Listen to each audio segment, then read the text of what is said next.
Hello, ladies and gentlemen. It's your favorite paranormal investigator. My name's Tim Sedano, and this is Paranormal Insight. The Church of Mavis is broadcasting live on. I don't know why that's up there. I'll have to kill that banner.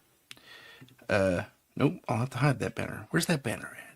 Church of Mavis. Church of Mavis. I'll just get rid of it. There we go. We got rid of it. Okay. Sorry for the snafu. Welcome. I'm sorry to hold things up. We have one of the most amazing guests in the world. He's also my Uber boss, but that shouldn't influence anything whatsoever. So, first off, let me say hi to everyone in the chat. That's Hillbilly Herb and Jen from PNL.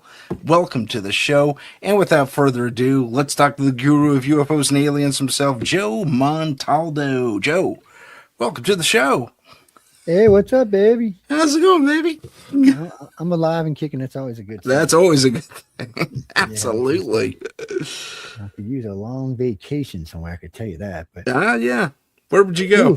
Ooh, I don't know. It's a good question. That is I was talking to a friend of mine the other day. Where would I go hang out? Well, I'm getting ready to be in LA in about 10 days. So yeah.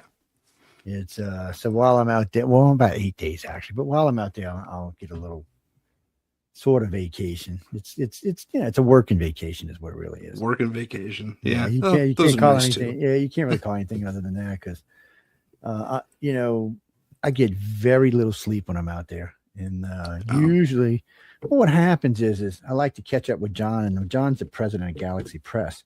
Mm-hmm. I like to have breakfast with him in the morning and talk about what everything's going on that day. And then, I'll hit some of the courses, some of the classes, and I'll watch these students. And I'll talk to judges and winners and stuff like that. And some of these judges, like Orson Scott Card, he's the author of Ender's Game. Tim Powers is The Stranger Tide, which of course is a Caribbean movies. The guy from Dunes there. There's some seriously big dudes, people here. And that's just on the author side. That's not even on the illustrator side. So I get to spend some time hobnobbing with all the rich and famous. And I met 2 different years there. I met the #1 General for Space Command and the #2 General for Space Command because John and his wife are space cadets. They're members of the Space Command. I didn't know that. That's I said, don't tell me space cadets, man. I'll never get past that.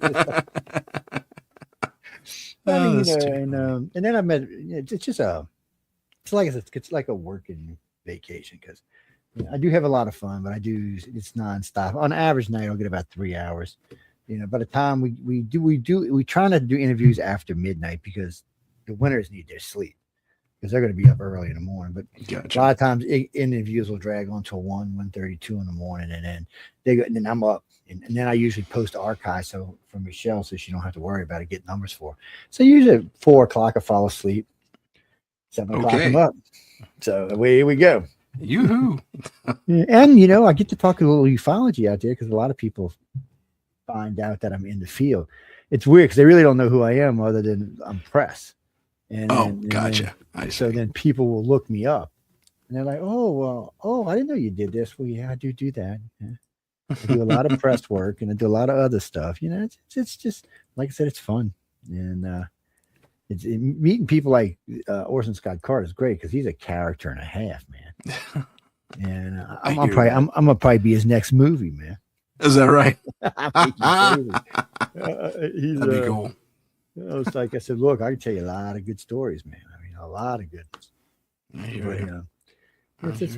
Life's been treating you good or what, man? Yeah, man. I've been doing okay. I just had a birthday this Sunday. 54 now. Birthday. Thank you so much. Baby, man. Yeah, baby. Come on. You're just a baby, man. Come on. My car is older than that, man.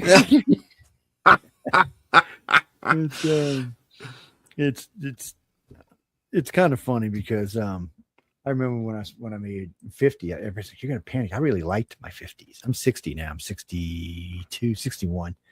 And I really liked my 50s. I had a really good time. And so it was an age in my life where 1, I was older, so I had a much better understanding of the world. And 2, people treat you different when you get older. And when you get old, they treat you like crap. And when you get older, they don't. Yeah. Fortunately, I'm not that old yet, but Sooner or I later, get you. I'll I get get you. there. Yeah, but it's part of life. And it's how things I'm go, okay I with it. guess. You know, I had a lot of fun. And a friend of mine asked me the other day, he said, you don't wish you were young again? I said, yeah, if I wasn't poor. Like what? I'm like, well, you know, I'm not really into that let's be poor thing anymore, man. Yeah, I'd I'm rather with be you. older with money than young and broke. And just, you know, it's I it's not like the old days, man. But still, again, it's a lot of fun. It really right is. on. Yeah, while I'm talking to you, I'm actually posting us on yeah, Rumble. Oh, very cool. Very cool. Yeah. Hello, That's why Rumble people. yeah, I was telling Michelle to leave some open. Let me see if I'll let me drop this one in right quick. Sure. Where is Rumble? Where's It's UFO around Rumble? there There it is, somewhere. right there. A Yeah, big hi to, let's see, Carrie, Sherry, Heidi. Big hello to Heidi. Carrie Sherry. And That Carrie, sounds like a Sherry, and style. Heidi. And Cars here too. Oh my gosh, we have everybody's here. This is fantastic. It sounds like a sound. You know, I had a friend write me. I was reading the letter this morning about going on a show in New York because they want me to come up and talk about cattle mutilations.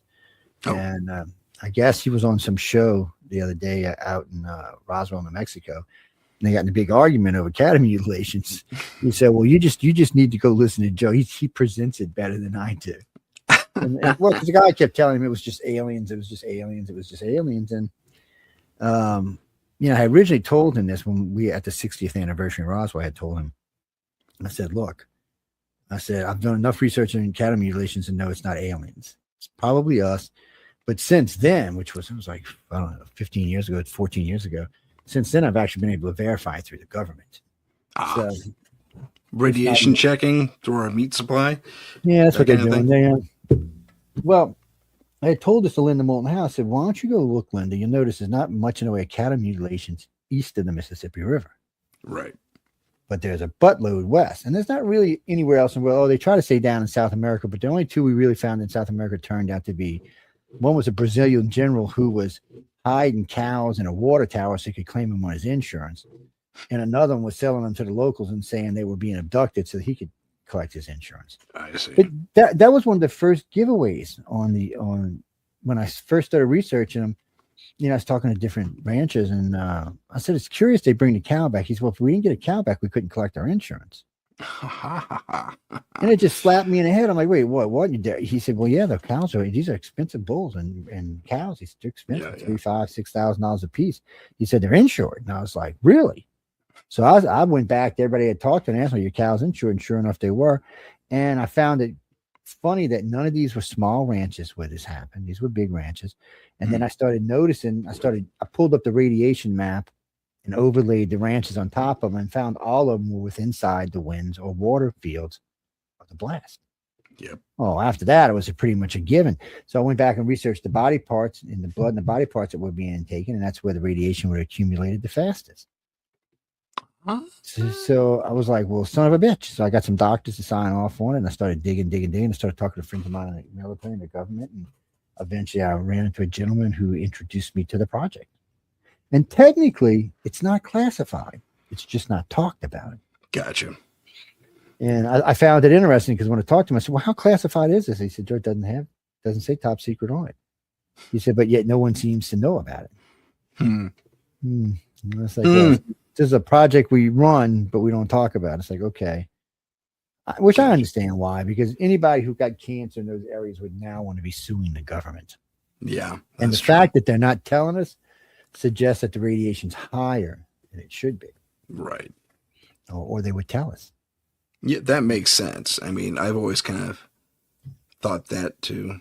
Yeah. Well, it just makes sense that, you know, I couldn't figure out this. So I said, so these UFOs are coming and stealing the cows, taking them away, taking their parts out, and then dropping them back. Why would they bring them back? Why not just drop some bitch in a lake or garbage or whatever, drop him in space? Space it. It never made any sense to me. And then there was also things, though, on a couple of places that people had sent me pictures and there were sled marks, like from a helicopter sled. Oh. Landed. And somebody said, would you never hear noise? I said, we'll get some pretty silent helicopters these days. And then one guy said, "Well, there's no way we could suck all the blood out that fast." I said, "Yeah, you ever heard of a vacuum pump? We've had them since the 50s." Oh yeah. I said, "You hook it up, plug it up, and go." I said, "We've been using lasers since the 60s to cut things." I said, "So none of the technology involved in this is supernatural or extraterrestrial. I mean, it's just standard technologies that we use every day. And even back in the 60s, it was technology we used every day." So I never did understand that, and I never understood why ufology never took the time to actually research it. But I couldn't agree more. I mean, it's worth researching if you're going to prove or disprove UFO involvement, especially to that depth. I mean, just to make a wild claim about it is a little irresponsible. So there was a lot of that going on. And Linda Moulton Howe was the one was running all over with it and yelling about it and hollering about it. And I was like, I've never seen her do anything that I would consider credible in the field, but she's well liked for some reason. Well, she is, as long as you don't check her research, she's well liked. When you start checking her research, you're kind of like, okay. Or torching Linda. What was she? Not Miss America, Miss Idaho, or Miss somewhere or another. Well, my ex director, my ex national director who passed away, she used to give her nothing but hell. I mean, she'd get, oh yeah, I mean, because we used to attend a lot of conferences. And we always maintained a big presence. I mean, she got into it with her multiple times. Like on stage? On stage, at the bar, at the casino. I mean, oh my God, that's funny. Yeah. I was sitting talking with Stanton Friedman and having a cocktail, and they started getting into it. And I was like, "Stan says they just do not like each other." I'm like, no. And Stanton liked D because D was probably the most versed on Roswell even than he was. They got talking one night, and she started telling him about the nurse and some information. He was well impressed. He was like, "Damn, Josh, I told you, I only bring in good directors, man. So I'm lazy. I don't want to have to work hard. Bring them directors and put their asses to work." Which we're doing that right now. We're in the middle of recruiting right now, but oh yeah, yeah, we're not going to officially reset the organization until we have I think they wanted 40 directors, and then after that, we'll probably reset up the sites. I mean, it's all still up there. It's just everybody wants to do resets, and about every 15 years or so, we retire a bunch of people. Mainly because of burnout. No other reasons than that. But gotcha. When you deal with as many people as we do, and you hear as much of this as we do, sometimes it starts to wear on you after a while. I get you. I get you. And it also is very, very, very time consuming. It can take up a lot of your time. Oh, years if you do the research. Yeah. Just dealing with one contactee can consume a massive amounts of time. So at the organization's height, we had 70-something thousand members with about 30,000 doing research. So we racked up caseloads really quick. Well, I mean, I left MUFON with 5,000 abduction cases, and they weren't even MUFONs. MUFONs weren't tracking abductions. We were. Walt Anders had given me permission to put a team together for that, because MUFON didn't believe in alien abduction. Matter of fact, MUFON didn't even start talking about alien abductions until I got Wake Up USA and started torturing their asses every day for 3 years. And I brought in every director they had, including their current ones, and said, "What the bleep?" And I said, "You never get into the truth chasing lights in the sky. There's only 3 ways to get to the truth." And he's like, "Well, what do you mean?" I said, "Well, either ET is going to come tell you, we're going to capture a real craft and put it there, or the government's just going to fess up. But there ain't no other way to get to the truth in this." So, but UFOs just aren't going to do it, because even a UFO, if we capture them, they would just say it was ours. Advanced technology. Because I was looking at the X-47 flying yesterday. That's our new 6th generation fighter. Oh, that's a beautiful bird, man. I love that thing. And when it's in certain movement maneuvers, it looks like an unidentified flying object. The other day, it was doing this one particular move, and it just looked like a black triangle because of the way it was. And people only realize the plane is very stealthy, but can actually physically go invisible. It's the first one we've had like that. Oh, very cool. I heard that was the rumor, but we've seen. They did a Jay and I don't even know where we got it from. We carried it on news on the flip side. It was Boeing was showing prototype testing of it, because it's been flying for 6 years. Yeah. Which nobody actually knew, because I was listening to China the other day talking about, oh, we're the first one to have a sixth generation, and they just started flying it like a week ago. I'm thinking, dude, you better wake up. No. I said I was about to come start blowing you up, man.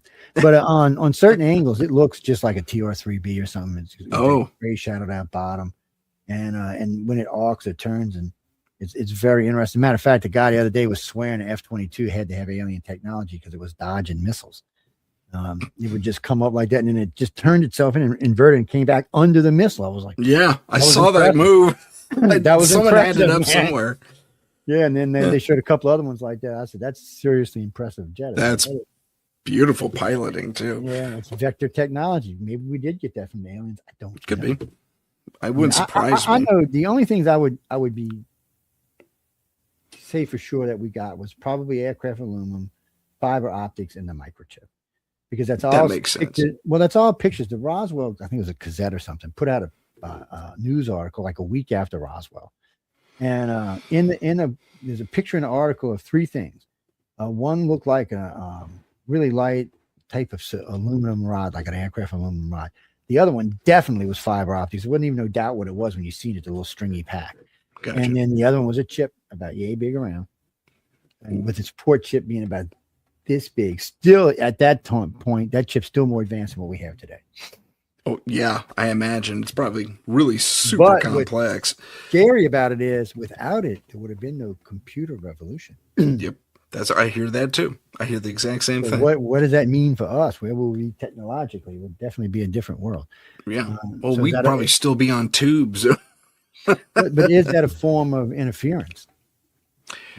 I mean, it depends on your take. I mean, this is a good question to ask you. Are we actually receiving gifts from our stellar friends, and are we in a relationship with them as far as minor technology sharing? They get to come here, go on vacation, or interact with us to one degree or another. I mean, what's the story there? Because I know you've done some research into this.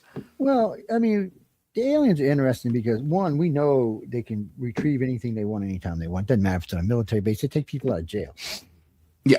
They've taken them off of military bases. That doesn't seem to faze them. So I always wondered, somebody had given the Germans a spaceship, and at the beginning of the 19th century, probably around 1899, 1901, somewhere around there. Mm-hmm. Through the 1900s, like 1910, 11, 12, 13, 14, 15, and 16, the Germans were trying to build saucers. Now, one of these saucers happened to be a boat, one was a tank, one was a plane, but they were already starting to look at jet engines at World War I. I mean, and we didn't even develop our first until the end of World War II. The Germans were already flying. They just didn't have and the sad part for the Germans were they had enough planes. They didn't have enough pilots. It takes a special jet. I also heard they didn't have enough material. Like they needed more aluminum. According to the trial in Nuremberg, they had over 75 jets sitting ready to go. They had 5 pilots. Wow. Well, the problem was somebody made a big boo-boo. They thought, okay, we make the jet, we put the pilot, he can fly it. No.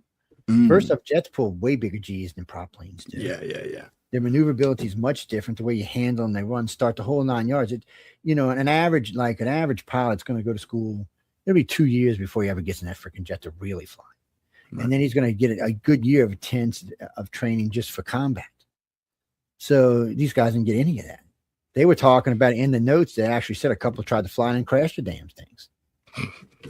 They just it was unfortunate. It was fortunate for us. It was just unfortunate for them. Yeah. But if they would have developed it first, or if they'd have developed the nuke first, we'd all be seeing Zinkaya right now. The man in the high castle would have been a reality. Yeah. Yes. It's always fun. I mean, all this is great. And then Hitler had said something about a type of extraterrestrial In his book Mein Kampf, he talks about these blue-eyed, fair-haired angels that used to come visit him, which sound just like the human type aliens. Yeah, the Nordics. He said they had 6 fingers and 6 toes, and their heads were shaped differently than ours, and that's a typical human extraterrestrial. Wow. And so, and he gives him credit for a lot of his genetic experiments on twins and telepathic experiments. So were these not so nice aliens guiding him on where to go? Now, people forget that Germany, not America, was the most advanced country at the turn of the century. Yeah. And if you're an extraterrestrial coming to give somebody technology, it may have been them instead of us. I mean, we were still a young nation that was causing all kind of problems. So here you got a very advanced nation that was advanced in many, many, many, many ways, pretty much more advanced than anybody else on the planet and everything. So if you were an alien sent here to give gifts, and because Hitler wasn't Hitler then, somebody else was ruling, and Hitler ended up getting hold of the technology, but in the end, it ended up being ours. And then again, I'm pretty sure we're the ones that crashed the saucer. Yeah, Roswell. Right. Yeah, everybody always lightning brought it. And it always makes me crazy when people say that. And I'm thinking, do you know how much energy is in the cosmos when you fly past like Jupiter or Saturn or places like that? How much radiation and electrical energy that these ships are exposed to? Right. Just jumping portals is probably more energy than any lightning bolt will produce.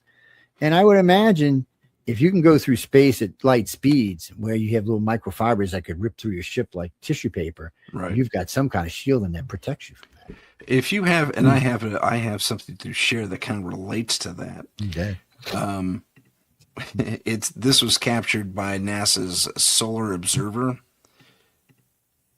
where this ship sits there for about 3 days. I mean, if you have a ship that could pull that off, hover right next to the sun and suck up its energy, I imagine a lightning bolt would be pretty ineffective.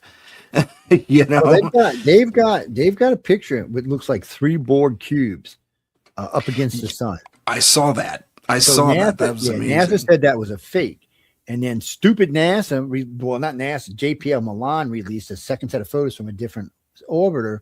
And guess what? It had the same picture. Yeah. It was no longer a mistake. Now, what it was, and then I noticed they slowly but surely came down. They took them down slowly but surely. See, JPL and Milan used to let you go through the pictures when they came in. That's true. So you could help. But then anomalies started being found. PPS anomalies. We're not going to say just anomalies. And JPL Milan decided no.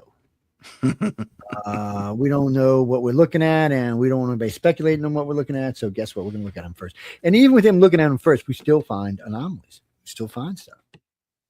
We're still finding stuff on the moon. I mean, as far as the moon photos go from back in the 60s and 70s, it's incredible. I mean, they didn't get everything, Well, so we've got 3 American astronauts and 1 Russian astronaut, and 1 Chinese scientist says there's definitely somebody living on the moon. Yeah. Unfortunately, it's nowhere that we can see. It must be on the other side of the moon. And people always get mad at me because I won't call it the dark side of the moon, because it's not dark, it's lit. We just call it the dark side of the moon, but it's got light. It gets light, yeah. Yeah, it gets a light, yeah. And then where we're getting ready to put the Artemis mission, the light is almost 24/7, except in the craters, which are holding, guess what? Ice water. Yeah, I read that the other day. Yeah. And now they just found flowing water on Mars. They did. They're almost positive. And I said this 30 years ago, because there's ice caps at each end of the planet. And I said, I guarantee you, not only is there ice caps, but there's ice locked underneath that dirt in places. I said, we know sometimes it gets above freezing on Mars. Ice melts, it becomes water. Yeah. So that totally makes sense. Yeah. Well, if you watch, I think it's the northern cap, when it changes seasons, the ice cap goes away and this black stuff, like it looks like maybe a fungus or a mole or something.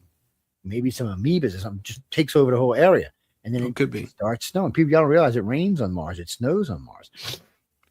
Not like here, but it does. Yeah, and, especially near the poles, Yeah, something has to replenish that ice. That's right. And then, Pluto, they seen a UFO near Pluto the other day. Somebody said they thought they were getting ice or something. I'm like, how can you see that? I mean, you might have seen some anomaly, but I mean, our telescopes are not that sophisticated. Don't we have a satellite over there? We did, but I don't think it's there anymore. I think it went somewhere else. I thought we had a specific it might still be orbiter, but because we've been leaving orbiters all over the place. Yeah. At one time, there was 6 of them around the moon. Mm-hmm. That's right. We had two, China had two, India had one, Russia had one. I think France had one. It was ridiculous. It was becoming crowded up around the moon. Jen has a question. What you got? Jen's question is, what will Artemis 2 find on the so-called dark side of the moon? Nothing that they're going to tell us about. That's fun. That's fun. And we don't even know if the insertion orbits are in places where this could be seen. Remember, they said all these people who said they seen this said that was like a colony inside of a crater. It was like a bunch of saucers, like one in the center and a bunch around connected to each other. Domes is what they actually called them. Yeah. And, didn't Armstrong mention that? Armstrong mentioned that. Armstrong said that they were told not to come back to that area. He said people always got the wrong impression that he said not to come back to the moon. He said, that's not what they told us. They said not to come back here. Where Apollo 11 had landed. And you notice we never went back there. That's true. And then eventually we just, what was it? 17 was our last mission. So 18, 19, and 20 were bought and paid for. So they were crewed, bought, and paid for, and we didn't launch them. Wouldn't have cost us anything. Somebody said, we got rid of them because the cost was no cost. They were paid for. Yeah. Where'd that money go? I remember that the head of NASA said that the space program ended because America was no longer enthusiastic about it. He said that's why it went away. He said without them being enthusiastic, Congress didn't care, and that's just the way it went. Wow. Yeah. Do you think that's true? Partially true. Okay. I don't think they found what they thought they were going to find, or it wasn't going to be as useful as they thought they were. I know one of the astronauts, I think it was on Apollo 14, said that they were hoping that they would find the so-called hidden Nazi base up there. Oh, okay. No one's found one yet, but and then nobody, it's like the ringing in the moon thing. What the hell is that? I was going to ask you about that. I mean, I watched a special just the other night. The guy said, we shot the lander down at the moon and some bitch rang. Yeah, it rang. Yeah, like it's got a layer, like it's hollow or something. Yeah, he said it must be like he said it's got some type of metal and then it's clear. It must be empty inside. He said, because it rang and it rang and it rang and it rang and it rang and it rang. Yeah. And if you ever notice the craters on the moon, they're not real deep. They're real wide, but they're not real deep. They're also very uniform. Yeah, it's suggesting that they're hitting something that's destroying the rock before it can penetrate any real depth. Right. Which I have no idea. A lot of people seem to think the moon's artificial. So, yeah, well, I listened to the moon broke away from Earth, because some of its mountains line up with some of the mountains in some of the craters in the Pacific Ocean. Maybe true. Could be. What about? I figured something smashed into us, and eventually it broke off. It was like probably like you get an egg in the side of your tire. It's probably like that. And eventually it just popped off and became this little moon. Gotcha. But one day there won't be a moon, people. Not for a long time, but one day there won't be. It's moving away 3 to 4 inches every year. Yeah. The orbit's getting more and more distant. Eventually it'll be too far out. And once it gets to a certain point, it doesn't matter if we can still see it, because once it stops affecting our tides, oh shit, we're in trouble. But it'll be slow. I don't think it'll be in as much trouble as you think. But it'll be slow. It'll be. Well, it's probably already been 500 million years or so. Yeah. But what gets me is there's past writings where they talk about there is no moon. Yes. The older writings, no moon in the sky. It's confusing because, that's not that long ago. And you're thinking, no, there had to be a moon back then. There's no way because it's too, settled for it. Had to take a good. I would imagine for a long time there was a big debris field around it and stuff. I'm actually surprised there's not now. That's another thing. It's so clean around here. Yeah, it is very clean. Unusually clean. Now, what about just because it popped into my head about if you look at the moon on a full moon, you can see a reflective kind of map of Earth. So. I don't know. It's weird. The moon itself is a weird, strange, beastie thingy, babe. Yeah. I don't even know what to think about a lot of times because I'm just kind of like, it just nothing adds up with it. It's true. Two It's and two's not unusual. making. Yeah, it's two and two's not making four. And when science has been studying it for this long and still can't give you an idea of how it came to be, you got to stop and go. Okay, I thought we were advanced, but we still don't know how the moon got here. I mean, give me a break. How can you not know where the moon came from? I know. And look, as far as we know, the aliens parked it there and they've been using it ever since. So Well, that's been the popular theory, yeah.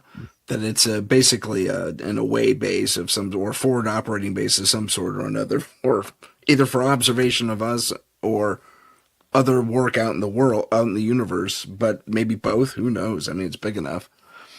It's definitely big enough. It's definitely a strange little beast, but eventually, I don't know if they'll figure it in our lifetimes, but eventually somebody will figure it out. Maybe once we get up there enough, once we got a colony up there, I think it'll go a lot faster because they're expecting to find stuff. But we're not really staying long. We're only going for a day. Like right now, we're not even going. We're just flying and circling. Yeah, we're doing a loop on orbit. Yeah. And then we're going to come home and do our thing, and then go back. Now the second mission is going to be a landing mission, and that's going to be the official start of the new colony. Yeah. And according to NASA, the colony by 2032 should be well established. Yeah. Even to the point where there would be some sort of, what's that called? Tourism. Light tourism. Well, tourism. There's a couple of groups working on tours. Virgin Airlines is working on space tourism right now. So is what's his name? Jeff Bezos. He's working on with his giant dildo spacecraft. It's have you ever seen it? That's what it looks like, man. Anybody writes to me, you go look at the thing. That's what it looks like. It looks so much like that even TV shows have made fun of it. Yeah, for sure. Go watch the girls go into space the other day, a couple months back. This shit was hilariously funny. Those so-called astronauts. Right, they were just celebrities, right? They didn't have any formal training. Yeah, and a bunch of astronauts got pissed about it. They got I bet. It's because NASA doesn't consider you an astronaut if you haven't been trained for certain things. They just consider you a specialist. Right.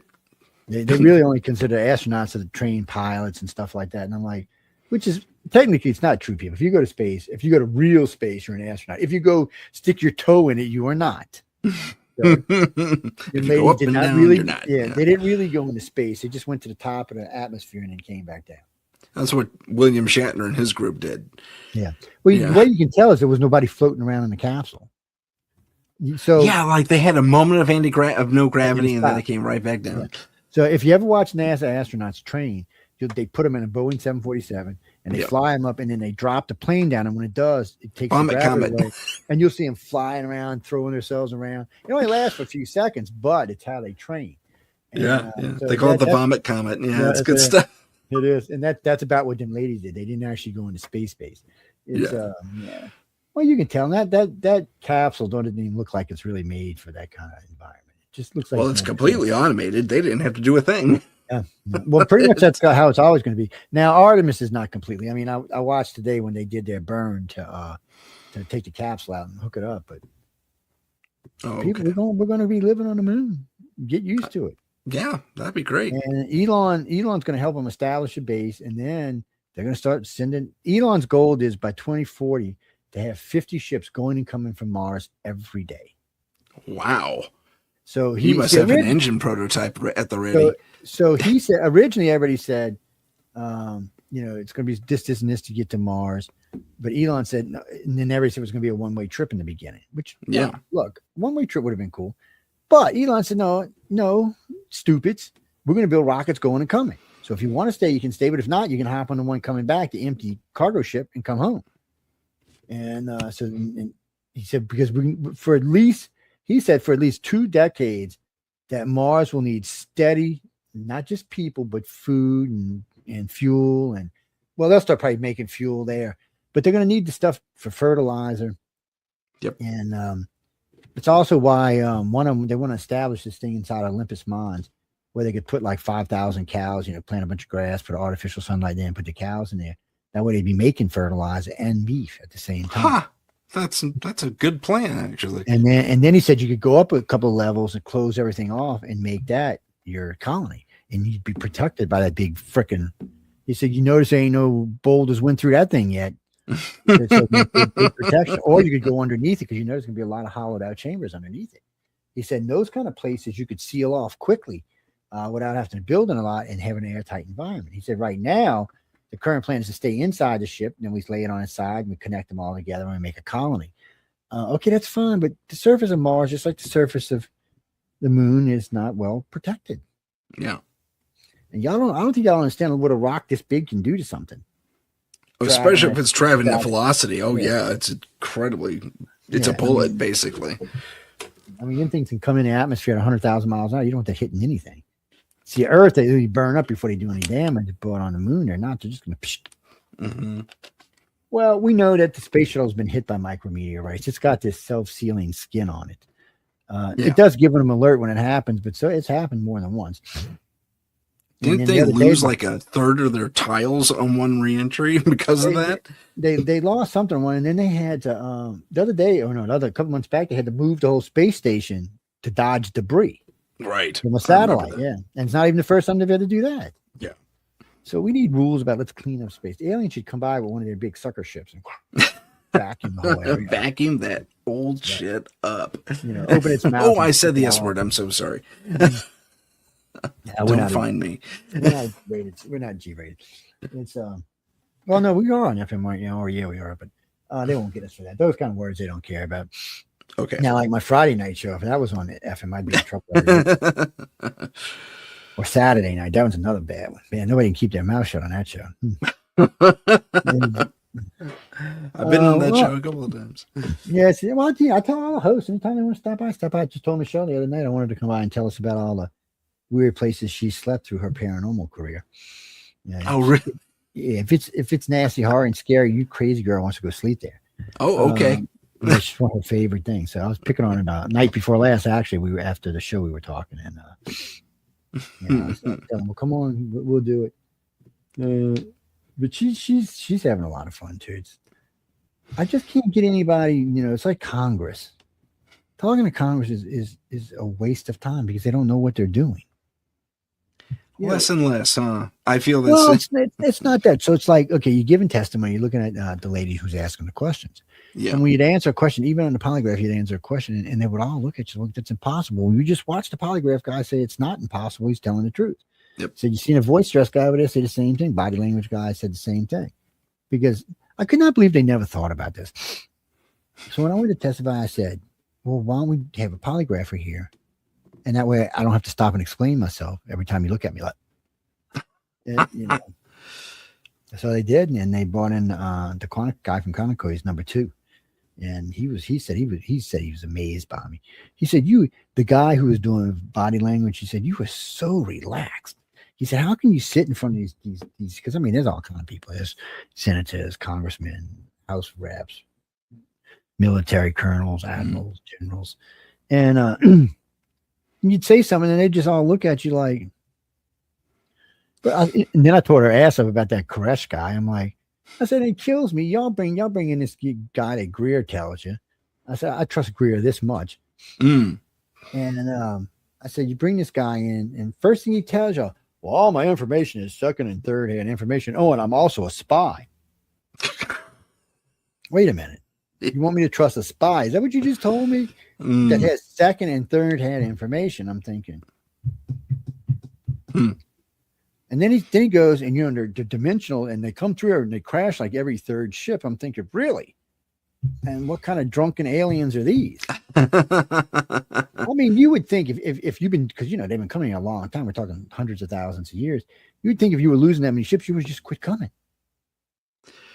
You'd think so. I mean, or get better pilots. I mean, and in all that time, they haven't figured out the problem. I mean, give me a break. If you're going to lie, give me something I can believe. Right. I'm not against interdimensional aliens. I'm sure they do exist, but what seems to be visiting us seems to be from our dimension, from our own time and space. I mean, as far as what they tell everybody, they're from our own time and space. And the greatest is supposed to be in a solar system on the other side of the known galaxy, 150 light years from here. Oh, they're literally the opposite side of us. Yeah. Yeah. So, well, but this gave me a hint. So they always talked about the light beams weren't from our galaxy. They were from a different galaxy. So first couple times, I mean, shit, man, crossing galactic space has got to be a bitch, no matter how advanced you are. Yeah. And then it dawned on me, well, they didn't have to, because the Milky Way is eating 5 galaxies Right. I was just going to say something. right now. The Sagittarius is the biggest one it's eating right now. Well, that's us, right? Aren't we yeah, on the edge of the Sagittarian galaxy? The Sagittarius arm of the galaxy. So a couple of years ago, scientists came out and said it is possible that Earth is actually from Sagittarius, not from the Milky Way. Right. And then science tried to came and said, no, we're from here. And he said, then why all these red dwarf stars around us are from the Sagittarius galaxy, but yet we're from here? He said, so somehow they all fell out of there and went all the way around us and none of them ever hit us. He said, no, it'd be more like we were moving with the group. Gotcha. And science went all apeshit. So now it's a 50-50 split. Depends on who you read, on who's going to agree or disagree. But right. I tend to lean with the absorption theory. Yeah. You know, it just seems, and it's the other oddball thing. And this is another oddball thing. We're not on the spiral arm. We're past the spiral arm. Yeah. So we're out in dead space where there is nothing. So when you look at our galaxy, you'll notice all the spiral arms are just full of stars, stars. Yeah. You don't really see them in between the lines. You really see them on the lines. There might be one star, but we're out in the part of space where I don't even know how anybody knew we were here, unless they already knew about us before we got here. Because I mean, so somewhere along the line we were pushed through the Sagittarius arm into the space next to it, which is where we sit today. Yeah, and no scientist has any explanation for it or how we got here, because everything else seems to be confined to the gravity of the spiral arms themselves. And it's not that there's not rogue stars and rogue planets. There are, but we don't even seem to be rogue. We're an intact solar system, functionally intact solar system. So we're gigantic too. I didn't realize how big our solar system is. All the way out to the main Oort cloud is like, that's literally a light year out, and there's more beyond that. It's crazy. If you're incoming to Earth, you'll start feeling the effects of Earth at 2 light years. What's funny about that Proxima, it depends on which Proxima we're talking about. We'll just use Proxima A, which is 4.4 light years, 4.2 light years. We actually rub up against each other. The 2 solar systems are touching. Right. We actually affect each other.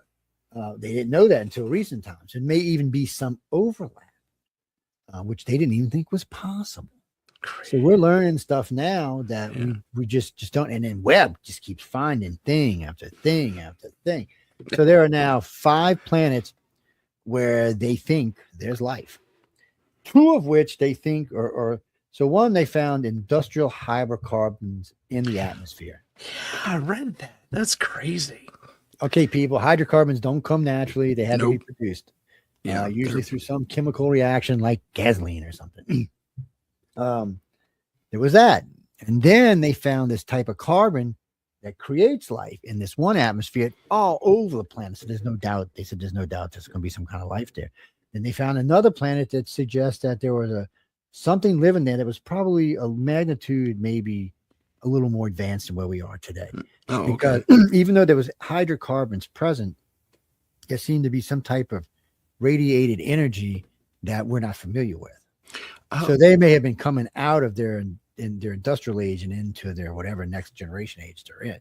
I see. But you got to remember now, people, a lot of these planets are 100 light years away. So remember, everything we're seeing is 100 years old. Yep. Okay. So when we're talking about the one planet with hydrocarbons, that was 100 years ago. That picture was getting an image of. So, well, because it's not real time. We're picking up the light. Right. When you look up at starlight, there's no telling how old it is. I mean, there's stars that takes billions of years for the light to reach our planet. Absolutely. So knowing these things helps us to age things, just like the Dyson sphere thing. Yes, that was a great case. I read about that too. They're saying there's 60 something of them. Yeah. So they have found these things. They're not, some of them, they're not all complete, but so at first the one star we're talking about right now, they said, they thought there was something around that every now and then, maybe a big asteroid field or something else that was blocking the sunlight from time to time. And then they started noticing that the sun was always blocked in this location, and then it was blocked in this location like something was being built. And they noticed that it was changing over the years, like it was being added on to. So at one point, they realized it was probably some type of Dyson sphere. Yeah. Ladies and gentlemen, Dyson sphere is an interesting thing. Some Dyson spheres are supposed to have a sun inside of them, and then you build all the land on the outer shell. Yeah. Some Dyson spheres are actually supposed to contain solar systems. Oh wow, that's gigantic. So I don't even. Yeah, it's like a the little globe you get that Santa Claus in, you shake the snow. I guess Sure. That's your daily Dyson sphere. It's technology that we won't possess for millions of years, but well, maybe not millions, but at least a million. Right. I mean on that scale, yeah. Well, you got to have the ships to move stuff around that big and be able to handle that radiation and stuff like that. Sure. It's strange, but I mean, at least we're starting to realize that we're not alone, and we need to start paying attention to it. But that's like Trump says he's going to release the UFO files. Well, he doesn't even have the clearance to make that. I can happen. So who did he hand it off to? Hegseth? Yeah, I think so. No, he told what he did was went to a bunch of different groups. He went to the Pentagon for them to look through their files, and went through the library for them to look through their files. Anywhere these files could be contained, they asked him to look and find. Now, as much as I like Trump, they told Bill Clinton and Barack Obama, you do not have the clearance to know what goes on in Area 51. Okay. Think about this, people. Yeah. This is the president of the free world, and the military told him, you do not have the clearance to know what's going on here. And when Clinton pushed it, he said, you're only here for 8 years, my friend, and that's it. He said, and the guy, told him that, said, I've been here for 40. And the guy who's going to replace me is going to be here for 40. He said, we're the keeper of the secrets, not you. And they said the one guy cited that he didn't trust Barack or Bill not to give the secret up.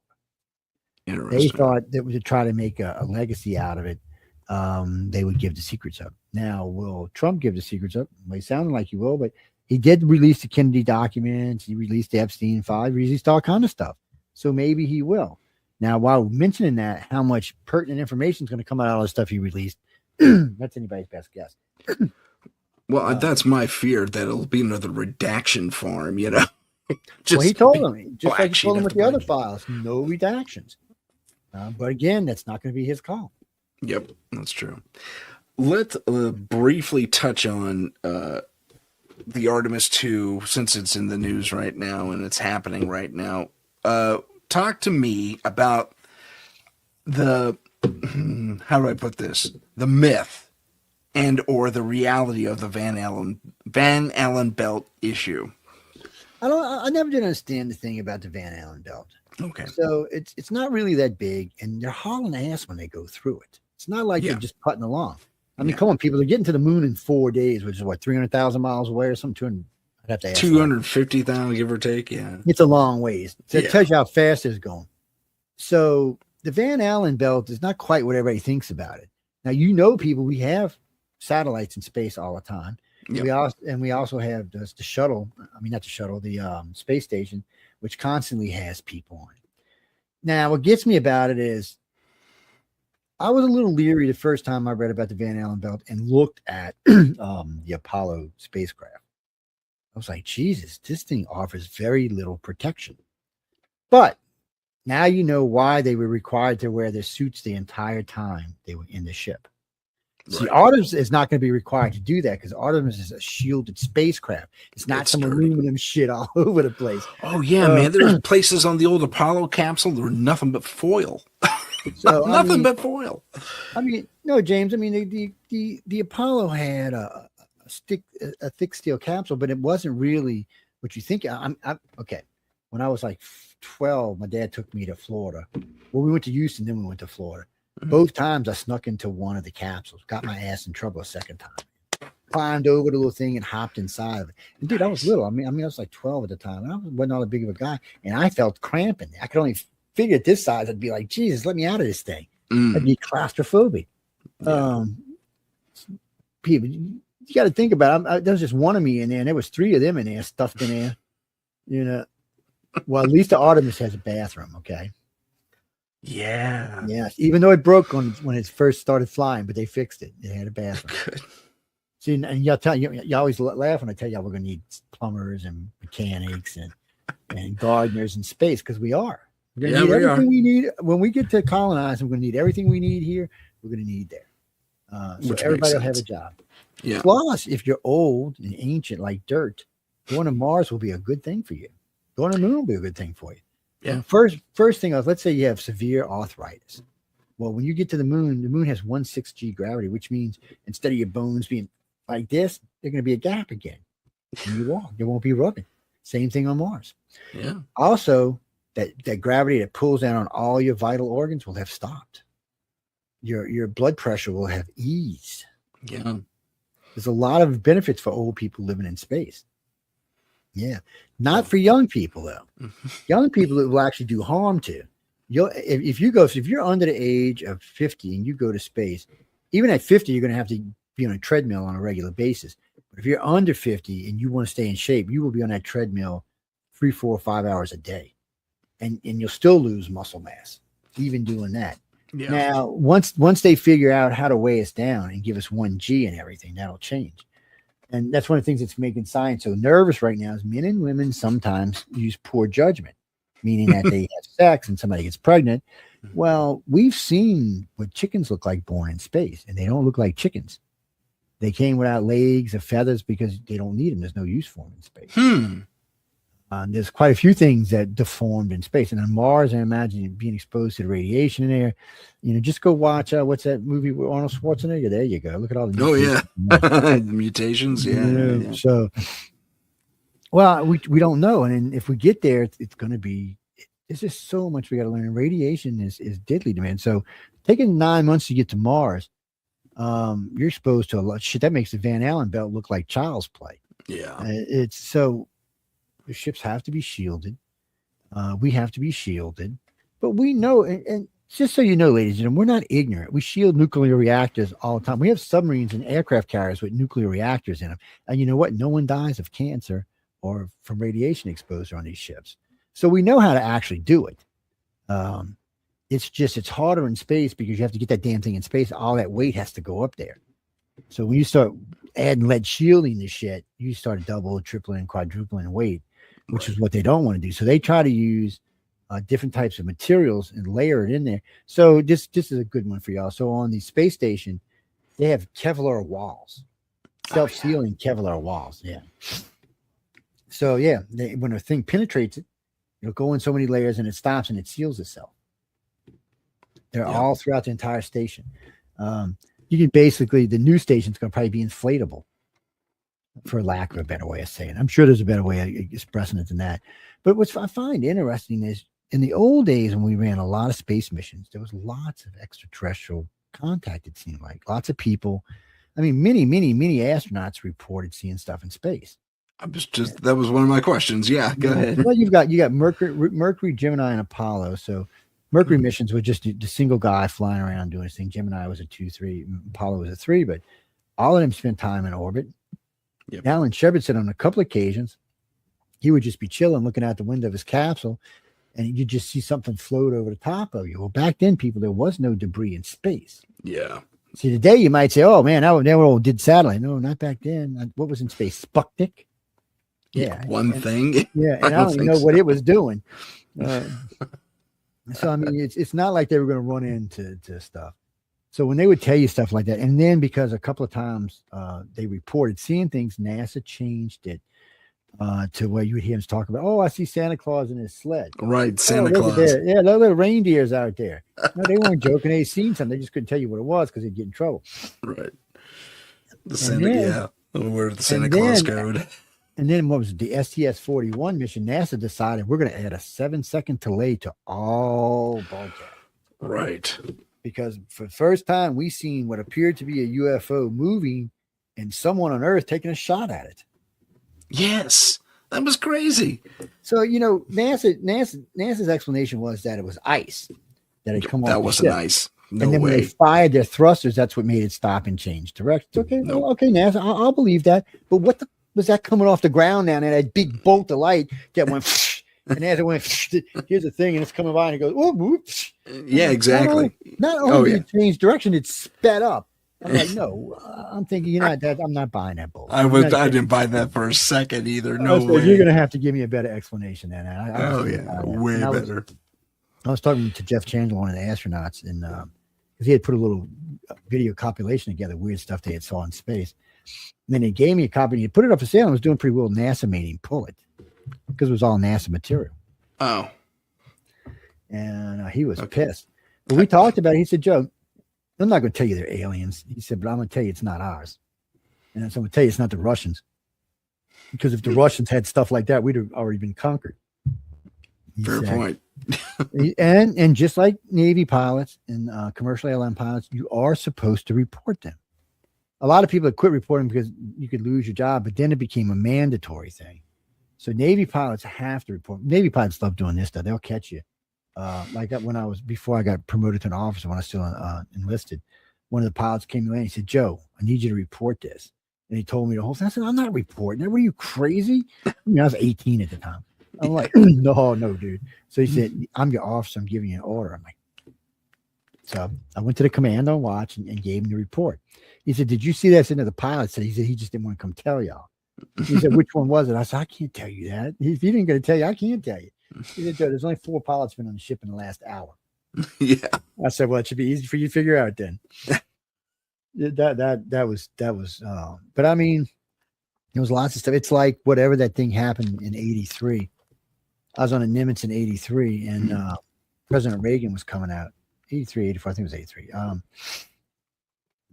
President Reagan came to the ship and he came in. They brought him in with a fighter escort, landed him on deck. He got out, waved to everybody because we were all still on deck, and he went into the side of the command tower. Sure. And then you get this alarm comes over, clear the deck, clear the deck, clear the deck. And I'm thinking, we're in the middle of bringing in planes. You mean clear the deck? We had planes coming in, so deck starts clearing. We're bringing the rest of our planes in, and it's still alarms going off. So the last jet, I put it on the elevator because we didn't have more room on the deck, and I was bringing it down. And right as I get on the elevator, me and these 4 guys, you see this thing, only can be described as a saucer, comes over the top of the ship nice and slow, goes all the way to the front of the ship and just sets down on the front of the deck. Well, when he sat down on the deck, the ship did this. It listed. Yeah. Okay. Peter, do you know how heavy an aircraft carrier is? Yeah. And this thing, I mean, the ship just, it felt like the ASN was coming out the water. I mean, it was enough that everybody in the ship shifted forward. And we even had stuff. Thank God we had all planes strapped down. Somebody got killed. Oh my God. And and then you hear everyone, the captain came on and he was pissed because there were still people on the deck. So we get downstairs and power starts clicking off, and they got a row of monitors the guys downstairs use to watch the deck crews in case something happens. So you see this thing, and then you see the door open up, and you see what looks to be like an alien. I don't know how to describe it. It was such a fuzzy, blurry, grainy thing. I hate to describe it. And then it goes up to the tower, and then it comes back with what looked to be the president and 2 escorts walked into the ship. They stayed in there. They stayed in there for about 2 hours, and then they came back. And we were at dead stop at this point. We just stopped. We're in the middle of the Pacific Ocean. USS Nimitz at a full stop, which the only time we ever stopped is when we went port. So that was kind of creepy, weird. And it feels weird when you don't hear that engine going. And the ship, because a lot of times you don't feel the waves because the damn carrier is so big, but you do them in certain kind of seas. But still, so we sat there, and then I remember one of the petty officers was like, "Oh, wait, they're coming out. So they came out, and the president and these 2 guys walked off a little ways, and this alien came out, which looked at least 2 foot taller than Reagan, 1.5 feet for sure. Wow. And I think Reagan was in his 6 foot range. So yeah, I was like, damn. But it was so far off. It was hard. The only reason I think it was a tall gray is because it was a saucer ship. But I cannot swear by it because everything I seen looked blurry. And the monitors, you could see that ship crisp and clean. But when it focused in on the people, they were always fuzzy. And they never were fuzzy when you were watching the decks. So it was something that was going on. So I think the alien gives out some kind of energy that screws with cameras and stuff. Because I noticed most of the time when it's ships around, yeah. And I think that's one of the things that ship did, because I noticed we were told to turn off certain equipment when it landed. Oh. I guess it would have affected the equipment, certain types of radars and stuff that we have. Jimmy, Navy does not have one radar. Sorry. I can't even, look, dude, I would tell you, but they'd probably come looking for me. And I know what they had when I was in there, and I know what they have now. And it's wickedly bad. And most people don't know, but the Navy is doing away with sonar, because sonar is a great tool. Don't get me wrong. But when you ping something with sonar, they know where you are. Yeah. There's a downside to it. Yeah. So when we're actively running subs with pinging sonar, we know where you are now, but guess what? They know where we are too. So exactly. It can get a little rough. And I've talked to submariners who have talked about USOs, underwater flying objects, flying around. There was a story that sounded something right out of, what was that movie? Oh man, when they were in the underwater oil rig or the rig that what the hell was the name of it? Deep Blue Sea or something like that? No, it was the Abyss. Oh, the Abyss. Okay. It was the Abyss, and it sounded like something right out of the Abyss. He said there's a couple of times things have come up alongside him and the ship just boom. So the captain like to panicked one time because they were in deep water, like 6 miles deep. So sub's not going to take that. They know running into the ground, you'll explode before you hit the ground. Right. It's implode. I'm sorry. I know what you meant. Yeah. But there's been lots of that. Now, I have not met a fighter pilot, Air Force or Navy, that had not seen a UFO. Not one. Matter of fact, when we were in the line shack on the carrier and when I was stationed in Alvin Callender Field, when we were in the line shack, these pilots were constantly talking about all the things they had saw. And there was and then I was doing an investigation into the triangle sightings in Belgium in the 1990s. Yeah. Yeah. And I got to talk to an F-16 pilot that NATO had scrambled. So NATO had scrambled two wings, two F-16 wings. Wings? Yeah, wings. No, but they call them wings. That's a flying. I know, but was it like that's 5-6 planes, isn't it? Yeah, it's 6 jets each. Yeah, so there's 12 in total headed there. Okay. So the first 6. So this is so weird. The first 6 are approaching the thing. 2 of them are saying, "This thing is huge." The other 4 are going, "We don't see it, dude. They're flying wingtip to wingtip. What do you mean you don't see it?" Oh, wow. And the pilot's like, and the one, but you hear the captain over the thing going, "What the bleep you mean you don't see it? It's right there in front of us. Open your damn eyes." He said, "There's nothing there. And it wasn't showing up on radar." And he said, "Well, y'all need to return to base if you can't see the target." So those 4 turned around. As they turned around, the other flights come in, the other 6. Out of that 6, only 1 pilot saw the ship. Wow. So they sent us back. So instead of having 12 jets, now they have 3 F-16s that can see this thing. Fully loaded F-16s, no less. Yeah. So you hear the pilot's going, I kept asking, do I engage? Do I engage? Do I engage now? So you hear, he says, the guy from the general from NATO calls and he says, "How big is this thing?" He says, "It's about the size." I forgot the name of the city it was over. It was a big city. So he said, I'm thinking maybe 5 square miles or longer. And he said, you hear the guy come over the PA and goes, "Return to base." Okay. Immediately. He said, we turned around and we left. He said, so the next day he starts asking, because there were sightings reported all over Belgium on several occasions. So this thing went over a city and it had 270,000 people in this city. And I think 4,000 people saw it. It was even on TV. People, it made the news. And people were going outside and looking for it. And some people saw it, but most people didn't. It's like the Mexico cities. It's a perception thing. Yeah. Well, I think like one of the easiest ones for Americans to understand is the Phoenix Lights. Phoenix is a big city. A couple million people live there. But yet less than 14,000 people saw this thing. And don't forget, there's people that live up the side, the hills all the way around, because, Phoenix is in a valley. Yeah. And a good friend of mine, Lindsay Tai, who was a doctor at the time when she saw it, she said it was funny because I was talking to people, my neighbors on either side couldn't see it, but I'm sitting there looking at this thing almost eye level to my house. Okay. And she said, I'm watching the news and the guy's saying, "Look, can't you see it on camera?" And some people are saying, yeah, and a lot of people are saying no. I think really and truly contactees see UFOs. I don't think the everyday person, I don't think if you haven't been in one, you're going to be able to see one. I think there's some type of something that changes either in your perception, in your mind, your eyes, once you board a craft. You're open to it, I guess. Or maybe your body or something picks up the energy. But there's been too many mass sightings. Well, not that many. Mexico City was 22 million people when the sighting happened. It stayed there for a day. More than 1 million reports. Where was the other 21 million people? So you had the mayor of Mexico City on TV with Jaime Maussan and a couple of others talking about this thing hovering over the city.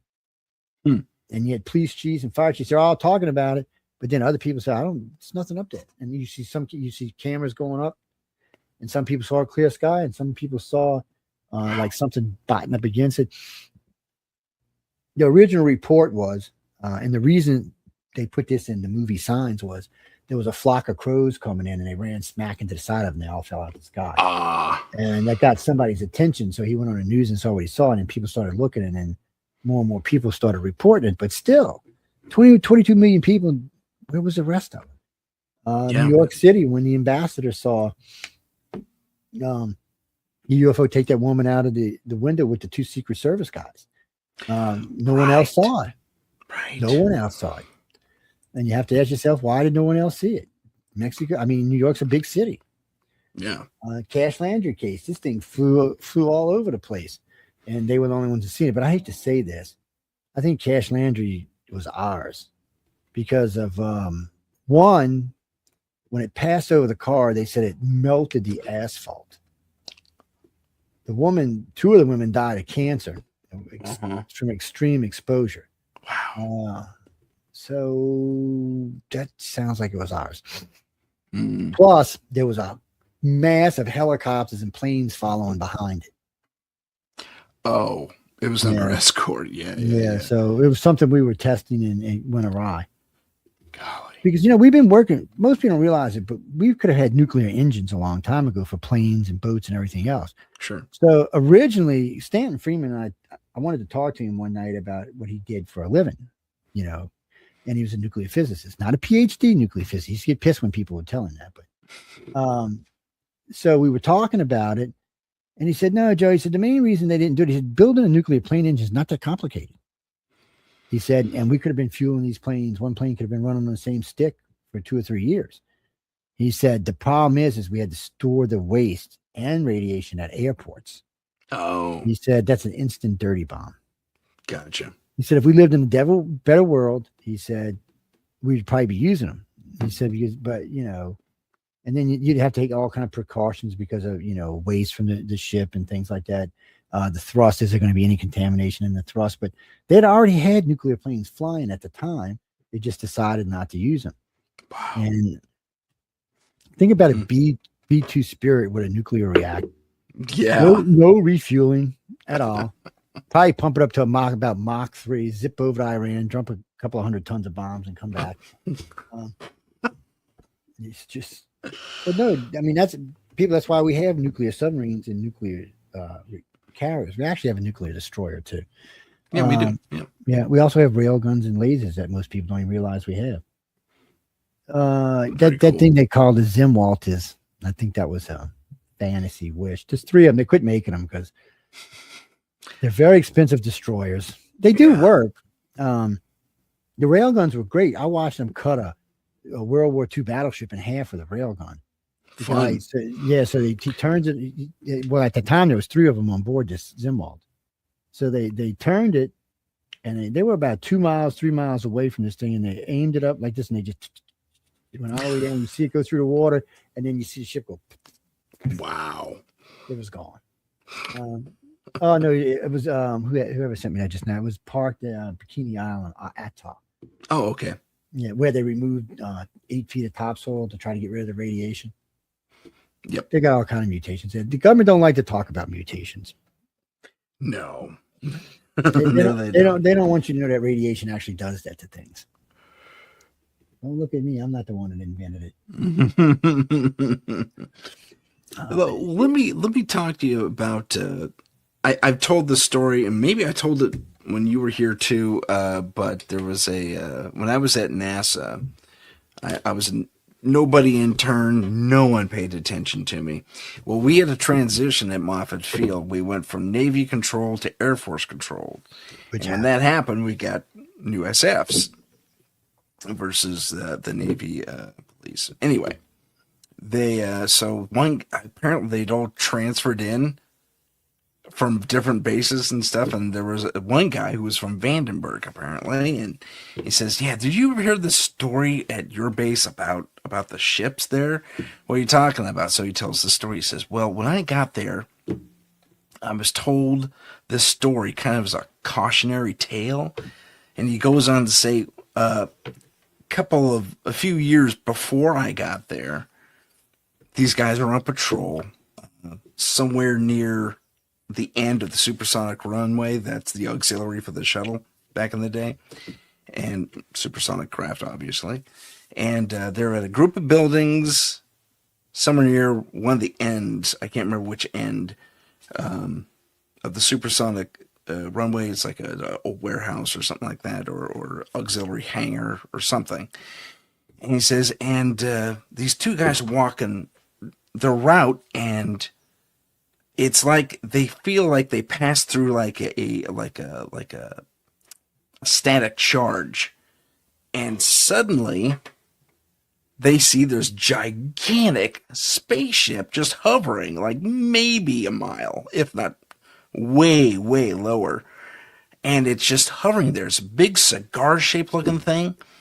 And these dudes in white Soko suits are wheeling, what are those called, Mississippi carts? The big flatbeds, the oversized flatbeds, wheeling cargo into this warehouse or hangar or whatever.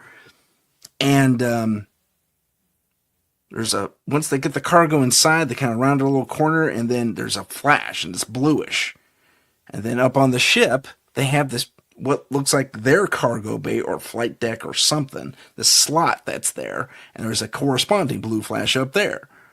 So they drew a conclusion. It's like they're teleporting stuff up there. It's kind of bizarre, but it was weird. They actually backed away, got through this field they perceived, and the ship was suddenly gone. It was like a projected cloak. It was it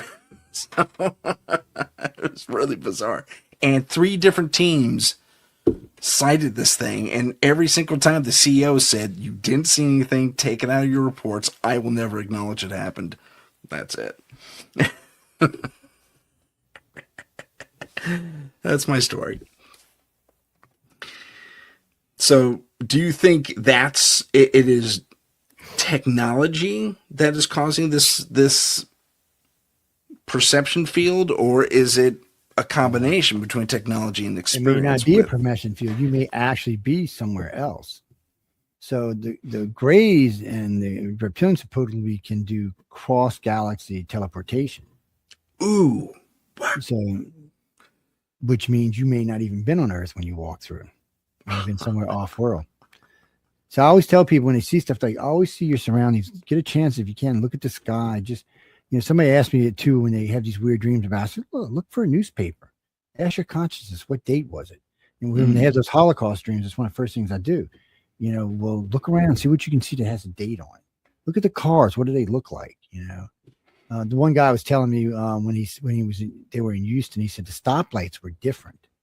He said they didn't look like the ones we have today. He said they were definitely stoplights. He said, but there were no poles. They were just there.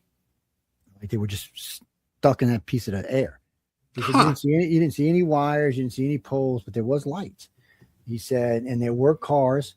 He said, even though the cars looked different, when they describe them, it's hard for people to try to describe futuristic stuff sometimes. All right, we got maneuvers going on.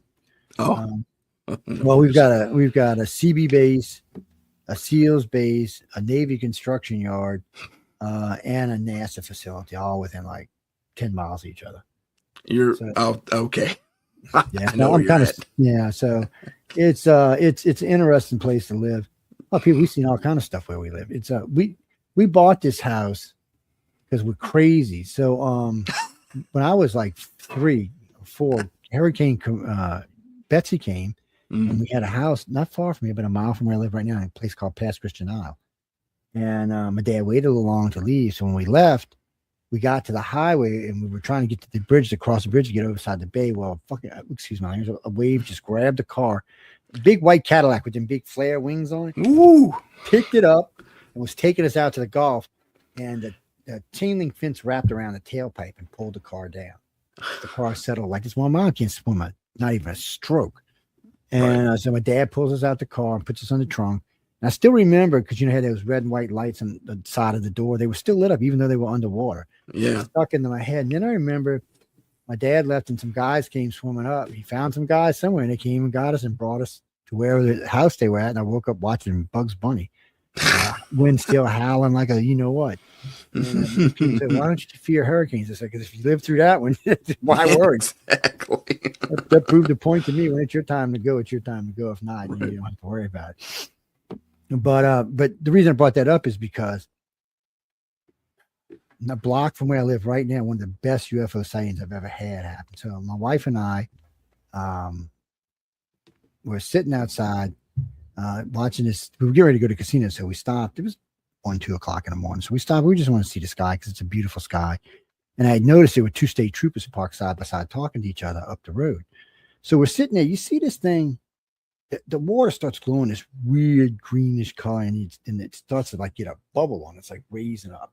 It just kept going. And all of a sudden you see this thing break the surface, and water's just rolling off of it, just like the wind in Gulf breeze. It gets up to a certain height, and it stops. And then it kind of tilted a little bit, and it just started drifting. It drifted right over us, drifted right over the 2 cops. 2 cops freaked out. They were on their mic, the PAs. You could hear them talking and stuff. Lights are flashing and shit. Cars are shaking and stuff. And it just keeps going. And it just kind of went down Highway 90 for a couple of miles, and then it was gone. Wow. Like a door opened, and it was gone. Okay. And that was a great sight. So I actually walked up to the 2 troopers and talked to them about it. And they were like, well, we'll go on record here, but we can't actually, because one of the guys was 3 years off retired and one was 4. Oh. So let me get you information. I won't bother you. I said, I want to get what you think of the story, but I won't report the story until after you're out. And I said, so I'll wait about 5 years to report it. And so I went and talked about it on air, but I never mentioned them until later on. And then I actually got one of them to come on the show with me. So nice. He said it changed his life. He said he it just changed his life. And then, the other day I'm listening to our vice president. I kind of like the guy, but I don't know. He lost some serious points with me the other day. He said that aliens are demons. I wanted to ask you about that. Yeah. Where do you stand on that? Vice president. So wait, this is even worse for him, because the Vatican comes out and said, no, they're not demons, they're aliens. Yeah. So I'm thinking, JD, the Vatican just bitch slapped you, buddy. I mean, dude, pay attention. I mean, you just got slapped. Yeah. Because, we'd already known what the Vatican's belief was. When I met Father Monsignor Balducci in DC 20 years ago, and Piella Harris had to do all the translation because she spoke Italian. But he told me right off the bat, he said, the Vatican believes that they're spiritually closer to God than we are. Fascinating. He said they're a much older race than we are. They understand the universe in a much greater way than we are, and they're more intelligent than we are. Meaning, and then according to him, the Greys had actually told someone at the Vatican that yes, we are spiritual creatures, but you don't understand what God is. Well, I mean, aliens been around a billion years. They might have a better understanding of what God is. Sure. And we know the other 2 races practice religion. The humans and the reptilians both have singular religions, but still. I don't know how you get one world. See, that's our problem with our world. What is it, like 1,100 religions? Yeah, there's a lot. Yeah. So when you listen to the aliens talk, or the people talk about the aliens that have seen the council, all those worlds are united worlds. There are no split governments. They're all one government, which makes total sense. Because think about this, ladies and gentlemen. So we're going to go to the moon and Mars, and we're going to do all this as the United States. Just think if we could stop spending $1 trillion a year in defense, and the rest of the world spending another $1 trillion a year defense, take $1 trillion for exploration, another $1 trillion for science, take all the top leaders in all the fields from around the world, stick them together and let them figure things out. We'd be so much more advanced so fast it wouldn't even be funny. Oh, yeah. That'd be cool. And now with the help of AI adding in, I mean, a friend of mine wrote to me last night about AI is evil. So it's not necessarily evil. It's just not us. He said, I don't understand why they didn't close it the first day. It said the best way to save the planet was to kill all humans off. I said, because they asked the wrong question, Bruce. They should have asked, how do you save humanity? Yep. Not how do you save the planet, because it's right. You want to save the planet, get rid of us. But in all fairness, we're not going to kill the planet. There's nothing we can do to kill Earth. Unless somebody comes up with a bunker buster that can split the planet, we could launch every nuclear weapon we have. It'd kill all of us, kill a lot of animals. But guess what? In 100,000 years, life will be here. In 1,000,000 years, there'll probably be intelligent life again. I mean, come on, there's already been 5 great extinctions on this planet. I mean, one rock pretty much multiplies half the planet, and we're still here. Yep. So, I think when it comes to life, it's going to always try to find a way. That's one of the reasons I'm partly into panspermia, because we have found so many asteroids lately and rocks lately with all this life on it that it's all the building blocks for life on it, that it's pathetic to think that there's not much more life. And I think as we grow as a society, I think even inside of our solar system, we're going to find more life. Intelligent, I don't know. We're not going to, but we're going to definitely find life. There's life on Mars, people. Now that we know that there's heat, oxygen, or heat atmosphere and pressure on Mars, and underground is liquid water, you can bet your ass there's life on Mars. Probably some type of amoebas. Shit, NASA thought they found a squirrel skull. What looked there's a couple times they thought they found fossils, which would make sense if the planet was like ours all those years ago. Oh, yeah. That's 1 billion years ago. Dude, we find fossils all the time on our planet. 100 That's million, true. 500 million, Very billion true. years. And now, remember, ladies and gentlemen, they're pushing life on our planet much further back than it used to be. So life was supposedly started here 1 billion years ago, and advanced life started about 800 million years. They're pushing all of that back. So there may have been more than 5 extinctions. Yeah. But it does seem like about every 300 million years, 200 million years, we have an extinction event. I'm really thinking, I think the orbit of our galaxy around the universe, or our solar system around the galaxy, is about 250 million years. So I think what happens is this someone, don't hold me to it, people. It's been a long time since I checked, but it's something like that. So I'm thinking what happens is some part of space that Earth passes through every so often that irradiates most of the life on the planet. Maybe we pass through a bunch of red dwarfs or some maybe near pulsar or something that extinguishes life on this planet, because it's too weird that it happens so many times. Well, the last asteroid, the one that hit the Yucatan Peninsula, wasn't big enough to wipe out all life on Earth. And that was huge. I mean, you can see the damn crater from space. Yeah, you can. Yeah. Especially when the water's real crisp and clean down there, you can see all the way down at the bottom of the Gulf. Oh, no. It's incredible. Don't believe that. Raymond, did you send me? Don't believe the Gulf is shallow. Oh, no. The Gulf gets very deep. Yeah. Very deep. It's shallow along the inland shores, but once you get out in the Gulf, it is deep. They got whales swim up in there, dude. They got submarines swim up in there, too, that we don't even ever see that they're there. Well, just recently. What the hell was that? I'm scratching something on my end. No, it sounded like somebody was tapping outside. Oh, okay. It's probably one of my damn neighbors. It's it's weird where all this is going to go. Most people, when you ask them, do they think there's life in the universe? They say yes. So it's when you ask them, are they here? It gets sketchy. But even a lot of times, then you can get 50%. But when you ask them other things, like do abductions go on, it's less than like 20%, maybe even 10%. And so I asked a congressman not too long ago, I said, well, why do you think they're coming here? He said, well, how long do you think they've been coming? I said, they've been coming here longer than we've been a nation. They've been coming here longer than Europe's been the European continent. Oh, yeah. I said, they've been here a long time. I said, according to the Sumerians, 6,000 years at least. According to the Dogon, at least 10,000. And if you go by the stories they tell, it's more like 15,000. Same time we found those 2 cities off the coast of India. So now that's another thing we know now. We were always told life started 6,000 years ago in Samaria. Now we find that was not true. Yep, that's true. We got, ladies and gentlemen, there are 2 sunken cities off the coast of India that we found when that tsunami hit. They got uncovered. They date them between 10 and 15,000 years ago. That city off the coast of Cuba is at least 15,000 years. Yeah. So that would mean it was the first pyramids built, not the last. Right. I imagine all that was all probably connected to Bimini roads there and all that. There was probably a way from the Gulf of Mexico all the way to the Middle East at one point. Oh, I'm sure. Yeah, I'm sure the topography was such. That would make sense to me. Well, there's too many similarities between the Egyptians and the Mesoamericans.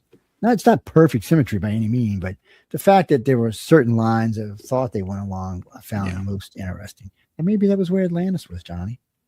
Right there, and it sank. Well, think about it. That city right now, the one at the coast of Cuba, is in 800 feet of water. Yeah. But it was above the earth. I mean, 15,000 years ago, it was above. Was that ice? It could have been somebody might have built a city on a glacier. But I don't think so, because glaciers tend to move. Fair point. Yeah. I guess they could have built it on the Florida side, and then it could have just been pushed across to the Cuba side. I don't know. I don't know. It's so intact, though. That's the thing. That's the thing. It is. It's intact. You see the whole thing sitting at the bottom of the ocean. So maybe it didn't sink. Maybe Cuba rose. That could be very true. Yeah. So well, in Japan, they've learned some things that they thought something actually sank, but then they realized the surrounding topography came up out of the water higher. Well, there's that thing there's that city off the coast of Cuba off of Japan that they always tell you is natural. The angles are too perfect. Yeah. Far too perfect. I had a guy was arguing with me, but I said, dude, I was a contractor for 40 years. You don't get that kind of angles in nature. It just doesn't happen. And I said, it'd be one thing if you had the straight angle right here, but not these next 5 steps coming down. Yeah, exactly. Slate doesn't chip that easy. That perfectly. Well, Jimmy, the scary part about these steps are when you see a man standing on a step, he doesn't even reach from one side to the other of the step. We're getting to giants now. Yeah. There's something, I don't know, maybe there were ladders on them. I don't know. It does look like there were areas.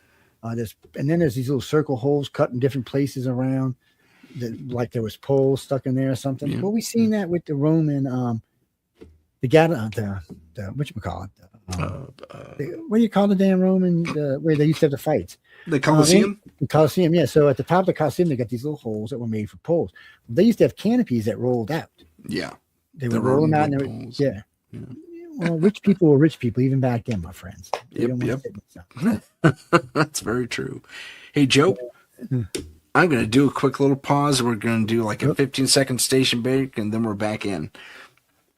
Give us a moment, everyone. This is the United Public Radio Network, 107.7 FM in New Orleans and 105.3 in the Gulf Coast. UPRN talkradio.com. Esoteric programming at its finest. And we're back. Dun, dun, dun, dun. I was talking to a good friend of mine the other day about he's really, all of a sudden, he saw something when he was in California, and he swears he's seen these 2 aliens walking out to the beach where this white light opened and they walked in underwater. Well, in all fairness to him, I've actually seen where the door opens up and they go underwater. And not just me, several people have seen it. But I was asking him, I said, well, how did you see that? I said, have you had any? He said, no, I've never seen an alien before. I said, I want to hypnotize you. He's like, no. I said, well, we're going to hypnotize you. We're going to find out what you actually know. I said, because I don't think you can see him unless you've already been abducted. I said, so let's find out. And then I still remember his old lady calls me. She goes, no, Joe, you're not abducted. You're not, because if it comes out it's true, I'm leaving it. I said, okay. I said, well, why don't you let me hypnotize you and see if anything goes on? And she's like, no. So when he called me back, I said, your wife said no. Sorry, dude. He said, I said, I'm not going to argue. I said, I'm friends with both of you. I'm not getting into it. I said, I'll give you a number if you want to go to somebody else to have it done. It's, because that's not a fight I wanted to get into, but, and we do try not, we're probably the only organization that tries not to use hypnosis. I mean, we'll use it, but we would rather not. Gotcha. I would rather be able to recover the information from you face to face by talking and awaken memories than hypnosis. But sometimes you can't get past things, especially now that they use cover memories or looped memories instead of cover memories. Cover memories were easy to break. Looped memories are way hard to break because your brain doesn't realize it's fake, because it's a loop memory is simply something that you have done repetitively for long periods of time. So when some weird anomaly happens, but that's what you see, your brain's not going to question it. It's going to be, no, well, I'll do that all the time. What's the big deal? My favorite story is always about the hot dog lady, the pregnant hot dog lady. She used to crack. Hot dog lady. Oh, this woman, she was a professional businesswoman, but she got pregnant, and every morning on the way to work, every morning, we're talking about 8 o'clock in the morning, she'd stop by the stand that would just open. Matter of fact, the guy started opening an hour early so he could wait on her. She used to get these massive chili coney hot dogs full of air. I'm surprised they didn't kill her. And she ate them the whole time she was pregnant. And then, like 2 years after that, and then the stand closed down and it was gone. Well, she calls me one night and she goes, Joe, I had a hot dog at my favorite hot dog stand again. I'm like, what? I said, why do I need to know that? She said, Joe, the hot dog stand does not exist. She said, and she went through the whole dream and what happened. And she said, the stand doesn't exist. I want to be hypnotized. So they were in Colorado at the time, I believe. So I had a good friend up there in Denver. I had them catch up and they put her on there. And sure enough, she had been taken. Just wow. Outright taken, outright. And that was a memory they used. And again, if it wouldn't have been close, she would have never questioned it. She would have just said, okay, well, I got a hot dog that morning, and what the hell? It wouldn't have been any kind of question. It's like and then we had this rash of contactees. They would call me up and say, Joe, I got sand in my car. I'm like, so? No, dude. I got white beach sand in my car. I said, you know where I live in the middle of I live in, like one lady said, where was she, in Detroit or something? She said, there's no sand around here. She said, there's no white sand within 100 miles here, which is probably more like 500 miles. Well, we had found out that people were being called to places like Gulf Breeze, Florida, and other communities where they were being taken. So we had people who were getting in cars in the middle of the night and driving down to Florida. And then driving back, not even know it happened. Wow. So the one lady thought her son was stealing the car because it was racking up mileage. So she, she put a camera on the house and a camera in the car. And she found that she was stealing her car. She went to a doctor, said, I got some kind of weird sleepwalking thing. And the guy looked at one of the videos from her house. She said, you're not sleepwalking. You're wide awake there. She said, I don't remember any of that. She said, you're wide awake there. You're not sleeping. You can tell by the way you're moving. And she said, well, I don't know what to think. And then we had her regressed in a deep hypnosis and all kind of stuff came out. But, that's another thing I try not to do because you never know how Jane or Joe's going to react when they find out. It's one thing guessing and him and hawing and stuff like that. But when you relive the memory, you now know it's real. Right. And you're kind of like, well, bleep, bleep, bleep, bleep, bleep, bleep, bleep, bleep, bleep, bleep, bleep. And, but what are you going to do? So the best thing we can teach anybody is how to incorporate the experience into your life. Because it's a real experience and you just you make it part of your life. That way it doesn't become something odd or weird. It just becomes like any other problem in your life that you have to deal with. And since not all contact is a bad thing, which even the bad ones usually stop in their late 20s and move on to some other contact. It's only dealt with. And in all fairness, we don't hear as much of the experiments we used to hear from the 60s, 70s, and early 80s. I don't think they're through with their project by any means, but they seem to, in some family lines, they don't seem to need to do certain experiments anymore. And then all of England is a control study because they still have this certain type of abduction over there that doesn't exist in the rest of the world anymore. It's like it's a control group of some kind. No kidding. And so a good friend of mine got mad at me. She called me one day. She said, I can't believe you. I said, I'm not using you as a control study. How do you think I have any control over this? You shouldn't have told us. I'm like, come on. I'm still waiting to see that movie Rendlesham. Everybody told me it was good. There seemed to be some kind of controversy with the stars and the director. It took like 5 years to get out. Huh. I was in it. I don't know if I'm still in it because I'm the one who did the original voice stress on Larry Warren. Oh, I didn't know that. I did Larry Warren and Peter Robbins. Oh, that's crazy. So Peter and I used to be pretty close. He had all the original tapes from East at Leftgate or Left at Eastgate. And the book that him and wrote together, Larry wrote together. So he had all the original tapes of him like walking through the forest, talking about what went on here and what went on there. What was interesting about this is when you played the tapes, and I hooked them up with a voice stress meter, while they were talking, you could see signs of stress when they were talking about particular areas and particular events that happened.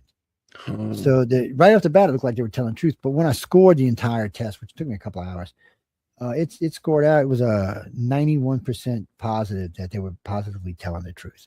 It wasn't 100%, but it was 91%, which was damn good. So then I said, okay, I'm gonna be nice. I called Colonel Halt. I called Jim Pennison and John Burroughs and said, would you like to be polygraphed? I just did ladder warn.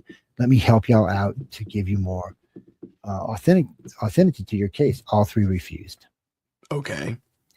And then a couple of days later, Pennison and Burroughs came out with that everything was time traveling and that they were time travelers. The aliens? No, them two. John, yeah. And I was like, oh, okay, Joe, don't be mean, Joe, don't be mean. So then I called him up and said, let me polygraph you because I think you're full of blank, blank, blank, blank. And he's like, that was rude. I said, well, I mean, dude, you just made an outlandish claim and I want something to back it up with. Right. I said, this ain't the old ufology. We're not just going to keep taking bullshit because somebody says it was real without asking questions. I said, I want to know that it was real and not something that was in your head. And maybe you out doing, maybe you did some acid one night, did some ecstasy or something. I don't know. It's and people get mad because we're hard on people who drink and stuff like that when they give in reports. We'll take the report, but we always got to take it with a grain of sand because you don't know how loaded a person was. Right. And then sometimes because people do drugs and alcohol, it allows those dreams to come out in their subconscious. Yeah. Which is another reason for them to do more drugs and more alcohol. Yep. A good friend of mine, she used to tell me all the time, she's like, Joe, every time I have these experiences, I'll go eat some pain pills and just zing out. I said, stop it. You're going to be addicted. You're going to end up dead. She almost OD'd, so she finally quit it. I said, just call somebody. I said, you have so many of our directors' phone numbers. Just call them and talk to them. I said, you're in town with 3 directors. I said, they'll come out and see you. Or you go have lunch with them. I said, you don't need the drugs to hide it. Just talk about it. Yeah. Now she's writing a book. We'll see what happens. But she's been off the alcohol and drugs now for about 5 years. So that's good. And it happens. And a lot of people, think about it. People hide in a bottle all the time for lots of small reasons. That's true. Being abducted by extraterrestrials is not a small thing. Yeah, I could see that. Oh, I got a little surprise for some of the viewers of the network. And we're not exactly how it's going to be deployed yet. So people know we're on Roku television. Well, we're changing companies. Oh, I didn't know that. Yes, and we were going with this other company, which was going to start on the 16th of April, because the company we're with right now only shows us in live mode. And we want to have pay for view and pay for listen and to be able to put up archives, right? Yeah. So I was getting ready to sign the contract with this other company. And then yesterday I get a phone call from a different company. So for about the same price as other companies was giving us, they're going to give us Roku, Fire Stick, OSI TV, Google, Apple, and Samsung. Wow. So people in these packages. So the station, I haven't talked to Michelle how this is going to work out for the shows yet. She knows about it because we talked about it last night. I'll be talking with that company later today, and then one day next week, Michelle and I will get together for a demo.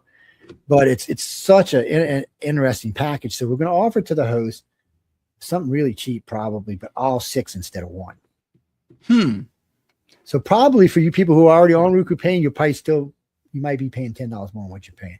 Don't hold me because Michelle's going to have the final say in this in the end because that's her job. Gotcha. I mean, I could override her, but why have a manager if you're going to constantly override her? So she does a fabulous job. She doesn't need my help. She needs to know what I'm doing is what she needs to know. So right. that it's not dropped in her lap unexpectedly. But I think one day next week, before I go to LA, we're going to have the demo. And that way, either while I'm in LA, when I come back, we can set up a new site and then we'll have all these other venues. Well, people, I mean, a lot of people, there's 180 million people on Roku, about 160 million on Fire Stick. There's probably 80 or 90 million on both of the Samsung and the Apple. God knows what's on Google. I'd have to look it up and see. And OSI is just off the website, so there'll be a video link right off the website if you want to do it that way. So that'll be direct stats. But the nice part about this is, so when we do pay for listen or pay for view, so let's say Tim wants to go out and do an investigation somewhere. Now Tim can have a couple of options. He can do the investigation live on television while he's where he's at, because we have the equipment to do that now. And it's not all sophisticated like it used to be. You can do it off a cell phone if you want. Sure. It's easier off a pad because you get a better picture, but you can do it off the cell phone. And so anyway they go, they'll have the ability to be live. So we can charge for the live view, and then we can put it in the archive as a paid member archive. And because when people do things like this, ladies and gentlemen, it costs money. Hotels, airplanes, car, whatever, it costs money. When you do something locally, it's one thing. But when you're doing, like the boys want to go to Gettysburg. Jay and Sean wants to go. So you come with us. We go. The four of us are just going to go. I told him wait till my next DC trip and we'll all get together and we'll do a live from Gettysburg. Nice. Bring out some equipment with us and have some fun. I like it. What do you mean? What Stacy? What do you mean ghost button equipment? I have ghost button. I don't use it for that. I use I got a thermal thing, but I use it for checking air conditioning refrigerator temperatures. But you can use it for anything. Oh sure. It shows, and we got all kind of EMP meters and stuff for other things. None of this. We have all the equipment that Ghost Hunters use. We just don't use it for that. We use it for something else. But most are contractor people, and everything that Ghostbusters use, with the exception of whatever that stupid box is, which I'm skippy on that box. No, people, I go back and forth in that box. I don't know. Sometimes I'm like, wow. And sometimes I'm like, really? I don't even know what to think about it. It's because sometimes they get some really good stuff off of it. Yeah, they do. Yeah.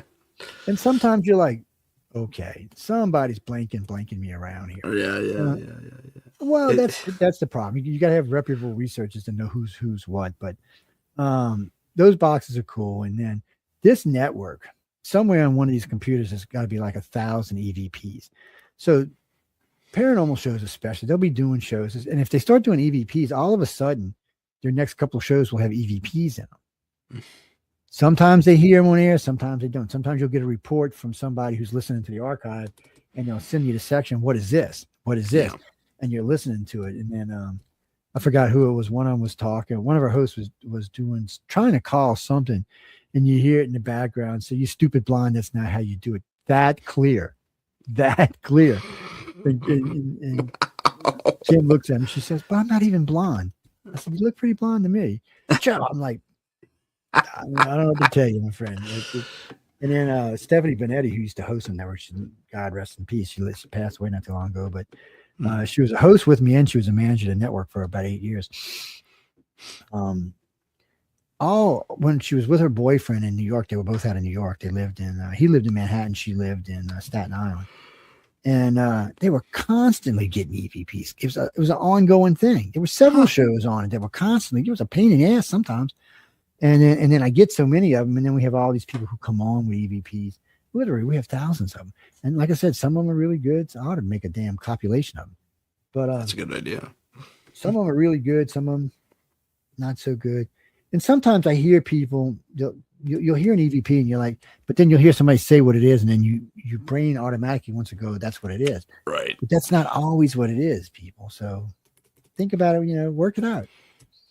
What do you mean? What are EVPs? EVPs can be a lot of things. Is it ghosts talking to you? I don't know. But I know when I was a kid and we used to listen to AM radio, you would get lots of feedback of people talking, things going through the air. Those were not technically EVPs. Those were real voices traveling, disjointed somehow or another through the airwaves. But it was a person somewhere talking. Yeah. It stands for electronic voice phenomenon. It's supposed to be when ghost voices are caught on tape or digital playback, but it's a phenomenon based on that. Doing the ghost hunting. Doing the EVP sessions is actually what they call them now. Yeah, that's what they call them, EVP sessions. It's it's like the guys who provoke. I was with a crew one night, and they provoking, and we were down on the bayou. I said, y'all gonna keep around until Marie comes out here and turns you into something. The guy looked at me like, what do you mean, Marie? I said, Marie Laveau, you're getting around where she was buried, dude. You better get your shit together. And no, you lying. Joe said, no, I'm not. And they all got all scared and shit. Actually, if I'm gonna tell you a little secret, ladies and gentlemen, if you come down to New Orleans and you want to go put an X on Marie Laveau, most people go to Cemetery 1 or Cemetery 2, and they say she's buried in one of them, but she's not. I met her grandson, Alistair Colley's, I think it was his great grandson. introduced me to her great grandson. Hmm. And so the three of us were sitting in a club in New Orleans drinking, drunk as cooters, man. And he said, "You want to see where my great grandmother's buried?" And my boy looks over at him. He says, "Well, I want to." Yeah. I'm like, "Well, let's go." He said, "Well, you got a boat trust?" I said, "We need a boat." He's like, "Yes, I got a boat." So we went and got the boat. And we went to the Honey Island Swamp. And we rode back in the swamp like 14 miles deep in the swamp. Tied off the boat, threw out a pirogue, which is basically a flat bottom canoe, paddled the rest of the way there. And there's this beautiful house in the middle of nowhere, yard very well kept, house very well kept. You can clearly see her grave. Actually, was more than one person buried back there. It was like a family plot, is what it was. Okay, gotcha. I was sworn by secrecy, and on the grave, there's a little thing on top of the grave that reads, "If you tell the location of this cemetery, you will be joining us here." Who's going to F a Marie Laveau? Not me. Marie was serious, man. That girl made some money. Yeah, man. Yeah, I don't know. The Honey Island's a spooky place. Yeah, it's a spooky place. I've been back there. I mean, we have seen a good friend of mine, Canuck, he came down from Canada doing Katrina to help us work, and Jason, who's also dead too, man. I've been losing friends left. And he's young too, but we were down in Honey Island Swamp about 13 miles back in the swamp on NASA territory. It's a buffer zone for NASA. We way back there. And we're sitting there, pitch black. And I heard Mike go, "What is that?" And I look up, and it looked like a F-18 Hornet. And I was like, "What the hell? What's that doing around here?" And then all of a sudden you see a perfect triangle. And then you see a perfect saucer. I was like, I'm seeing things. So Dad with the camera, now you're getting is like white flares, what they're getting. I don't know if it's something off the craft or because the water vapor was so intense in the air because of where we were that it was causing like a blur, but whatever it was a blur. And then out of nowhere comes two more fighter jets, escort jets, like you see that NASA uses. Sure. They come out of nowhere, and they all five of them, when it crossed onto the main base, you seen them there. You seen the two big ships come down, and then you seen the fighters peel off and just disappear. Gotcha. So some bitches landed on the NASA Stennis facility. That's a huge facility, just like Eglin Air Force Base is a huge. I mean, Eglin's huge. On the Alien Enigma site, there's a picture. We actually got the video of it, of a saucer landing on Eglin Air Force Base. And this is the weird part. We're sitting next to the base on the beach. This thing comes up and stops at the beach and lights. It's all kind of color. I'd nenever seen anything like this. It looked like something out of a freaking carnival. There was lights around the top, the bottom, the top, the middle, and going in different directions. Like, what the hell is this thing? And it kind of nosed, like it tilted and it moved forward and then it stopped again. And then it was sitting almost, and this is it's weird. They had just built a new tower on the beach. It's almost sitting level next to the glass tower. Couldn't have been 80 feet from it. And it tilted again, and you seen it go into the swamp, and then it went like this. So, and it disappeared.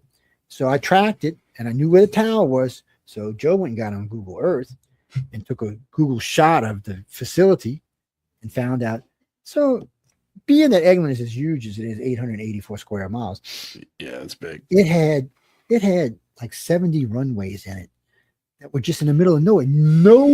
Nothing going to them. Just concrete runway in the middle of the swamp. And these things would just come land on them and then they would disappear. It looks like the whole damn runway must have went down and came up. They look like they maybe were a quarter mile long or something runways. And no buildings on them, just a runway. No streets, no roads, no lights, no nothing. Was there an elevator on the runway, maybe? I guess you can see anything. All it looked like was just a runway, not even a big runway. It didn't look long enough for most of our jets to even fly off of. So I figured it had to be for something that hovered. And since that's where that saucer went, and we know for a fact there's a big, huge underground base there because we've been in it twice. Well, you told me that story. That's one of the times I don't even remember when we found the stairway that went to hell. I don't know what happened then, but my wife and I both refused to get hypnotized for that, whatever happened there. The one where we lost 11 days, that was a whole different thing. But that story scared MUFON so bad They wouldn't even talk. And I was one of their best directors at the time. They wouldn't even talk to us. And then the letter, it was so weird. And we still have this freaking letter. So Linda wrote out like 8-page letter, just to brief of what went on. And we mailed it to Walt Anders. And Walt Anders had told me he'd gotten it. He had shared it with some of the investigators because Walt said scared the crap out of him. And he said he knew I wasn't making it up because that's just not what I did. Yeah. And so then I get a report from MUFON saying that, well, Joe, we don't really look into alien abductions or into military abductions because there was military involved in this case. I see. And they like to be themselves. I'm like, okay, that's fine, and that's when I gave my formal notice. And about 5 years after, that's when ICAR was formed. Okay. So I was kind of like, really? I said, well, how are you ever going to get to the truth if you don't talk to the people who've actually seen ET? Exactly. I said, I don't understand it. But anyway, so I left him, and I don't want to say I formed ICAR because there was a big bunch of us that actually formed the organization. And it was a big pain in the ass because everybody had so many ideas. And I'll tell you this, I will never name anything again without doing an acronym search first. Like UPRN means, what is that? Something look up, some number look up or something. And it's the most popular thing. Oh. It's something you use. I forgot. I just seen it earlier today too, and I forgot. And then ICAR, come to find out after about a year, we found out that David Jacobs also had an ICAR. And it was like one word difference between the two names. Huh. And him and I used to hate each other.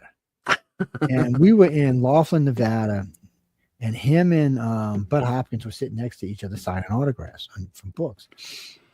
And I walked in, I walked to Bud, and I started talking to him. And Bud said, I remember listening to you on the radio the other day, and we got to talking. So then we got to talking about alien abductions. Of course, David had to jump in with his, everything wants to eat us and kill us bullshit. So we get into, the three of us, we're into a heated debate, right? I look up and I noticed the crowd wasn't moving anymore. There was nobody getting behind me. I'm looking around. So from the doors all the way around, all the tables to us was just stopped. And it was silent in the place. I mean, it was noisy as hell. They had just stopped to listen to this conversation. And Bud looked at me like, is everybody quiet? I said, they're listening to us, Bud. And David's like, no way. I'm like, yeah, they're listening to this conversation. Because we were having, this was a serious conversation we were having. Yeah. And at that time, that was the top 3 researchers in the abduction field was standing right there together. So which is a rare thing to start off with. Right. It was, but and then I remember the I can't remember her name. That lady running the conference in Laughlin came up. She said, do you mind if I have my audience back now? She said people were leaving the room to come over here because people were telling y'all got to come hear this conversation. Crazy. That's awesome. But David always has thought the Greys were here. The reptilians were here to eat us or something. I used to tell him all the time. I said, we're too high in cholesterol. Reppi's like low cholesterol food. That's why they eat fish and stuff too. He was like, you're being an ass. I'm like, no, really, dude. I said, they don't want to eat us. We probably taste funny to them. I said, aliens already think humans smell funny to start off with. So, well, isn't that the opposite too? Don't they smell like ammonia to us? Well, according to the Greys, they don't smell like anything. The Greys have no smell. The reptilians is weird because the women tell me they have this musky smell to them. The men tell me the female ones have this musky smell to them. The problem what it is so when you first start smelling, you're kind of like making these faces and stuff. But everybody will tell you after about 15 or 20 minutes of it, you start to convert to where it's becoming sexy. Oh, it's a pheromone. So I was kind of like, ooh, what? And it took me a long time to deal with these people having sex with aliens. Because I was like, y'all are so full of you know what. and I did. And I was hard on them. So I finally said, okay, we're going to put this to an end. I got like 20 of them. I said, I'm going to pay for you to come down here, put you in a hotel room. I'm going to hypnotize all of y'all. And we're going to get to the bottom of it. And sure enough, we got to the bottom of it. And it was what they were telling me. And I was still stunned. And but then we learned with the reptilians, if you forcefully say no, I don't mean scream at them with your voice, but in your brain forcefully say no, they'll stop. They consider us family, but their hierarchy is different than ours. So if they're an alpha male, alpha female, any size, anybody in your pack, which could be literally millions of people, you have the right to have sex with anytime you want to, unquestioned. It's just part of how they do it. People, how do I know why they do stuff like that? I mean, we can't even figure out why we do the stuff we do, much less extraterrestrials. Come on. But it just seems to be that way. And I've known several women that have fallen in love with them. And well, because they also have the ability, I don't like call it shape shifting, but somehow they have the ability for anybody that are seeing them, they look like this really beautiful humans, so much so that the beauty, it just pulls you to it. But it's not real. And a good my French ambassador got so mad at me because she was having this affair with one of them. And they would go on flight trips. I'm like, how the hell is some 9-foot, 900-pound reptilian getting into an airline seat? It just would not register in my head. Right. You know, she goes, well, we always flew first class. I said, even those seats aren't that, but you know, maybe you could have fit in first class. That's a weight differential too. That's what I'm thinking, man. Plane gonna be wanting to do this. Oh, God, don't put him on a wing, people. Flip us over. Snap it right off. It's kind of, well, that's some things that people don't know, like the A-10 Warthog. The reason it keeps its bullets, its empty shells, is if it lets them go out, the plane will flip over. It throws the balance off. They have to keep that weight in there to keep the plane flying straight. Right. So you learn things like that. You kind of like useless information, basically. But. Yeah. Still, it's fun. It's just one of the things. But when you get back to these aliens and these reptilians, it's just, and there've been lots of women. There've been men too, that talk about this. Now, I'm thinking the whole time, I mean, these are big reptilians. I mean, is everything going to be big? I mean, they're big. I mean, I'm like ladies. I mean, Jesus. But then when the men talked about it, they said it was just the same, way we would do it. She said, but there was this is probably not PG rated, what I'm about to say. Quick, switch us over to private. Just cringe for a second, but this is a direct description of several males have given me. So they said that the girl would sit down top and you do the normal thing. And then this tube would come out and go straight down the middle of what. And so I said, well, that has to be painful, come on. But the guys didn't say that it was. Interesting. And if it was in a different conversation, like I'll bring in one of the other shows, we can talk about it. This one, I don't want to, we might offend some people, but people, it's everything I'm telling you is true. This is all reported. This comes directly from contactees. And remember, this ICAR never releases a piece of data unless at least 400 people or more have given data. That's a decent control too. That's good. Well, it keeps us out of trouble. Yeah. Well, mostly out of trouble. Mostly, yeah. I get in trouble just sitting still sometimes, but still, we have all this information, and it's like talking with Congress. You're giving them all this information, and they're freaking out because they have no idea that this is going on. They don't even want to believe this is going on. And I've told everybody about that admiral who said, "I really blanket hate you now because now I have to take this serious." Right. So as far as he was good, this guy, this was 3-star admiral. Might have been going on 4 when he was talking. And he just admitted that they had knew nothing about extraterrestrials and did not want to know anything about extraterrestrials. Golly. He said, I have kids, I have grandkids, I have great-grandkids, and I even have a great-great-grandchild on the way. He said, I did not want to have to think about this. And then he stopped and he said, well, how hostile they are. I said, they're not really hostile yet. I said, they haven't been anyway. I said, if you judge them by their actions, they're no good SOBs because they like to snatch us, do things to us, and then drop us back. I said, but in most cases, they don't let you remember. I said, so really, is it that horrible if you can't remember what happened to you? Yeah.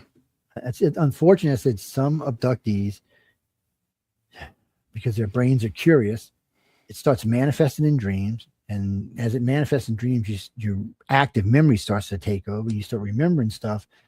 And then it starts showing up in your dreams. And then after a while, the whole scenario comes out and then you have to confront it or bury it. You don't really have any choices. Best thing is to confront it. Because remember this, ladies and gentlemen, all real all real contactees are empathic. A lot of them are telepathic, but they're all empathic. Yeah. So think of it this way. It's a gift. Learn how to use it. I love that. Yeah. So one of the things you'll find about abductees is there, they most of the time they know who's on the telephone, they know who's knocking at the front door, they know it's just random stuff. They'll tell you stuff before the news tells you because they already know about it. Yeah. It's a gift. And I tell people all the time, learn how to use it because I did. I won't even lie about this. I have used empathic abilities to finish deals out and to get more money because I could sense what the person was feeling. Yeah. Just perfect example. I wrote a contract just to irritate one of my partners one time. So I made the contract triple what I would normally charge for the job. And he said, there's no way he's going to go for it. So I handed him the thing and I could feel him kind of. I said, if you want to do it like that, I said, well, I'll throw this, and this in for you and we can do it. He said, cool. My partner looked at me, he said, you just tripled out the price of this job. He said, I thought you were going to cost us a customer. I said, no. I said, because something about rich people that's funny. People always say, well, they're cheap. Well, some rich people are cheap, but most rich people, if you make a price too low, they will not use you. It's true. That's true. That was a hard lesson for me to learn when I was young. Because I was underpricing myself. And customers were like, I had one guy tell me one time, he said, Joe, there's no way you can do this job. I said, I just did a job like this. He said, there's no way. He said, I'll tell you what, I'll take it. And he said, if you do it on complete, I'll double the pay. Not only did we do it on time, we finished 4 days early. Nice. It's like, I don't understand. I said, I don't have to be as greedy. I don't have to overhead that everybody else does. I'm not keeping a warehouse full of people and a warehouse full of stuff. I get what we need.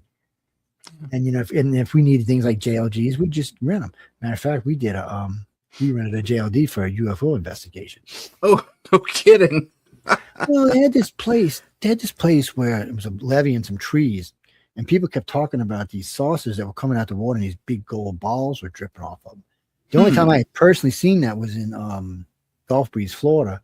That's when that 11-day thing happened. We were in Gulf Breeze. On the first night, we went out, the mayor and the police chief, out with what was that one Riker was on?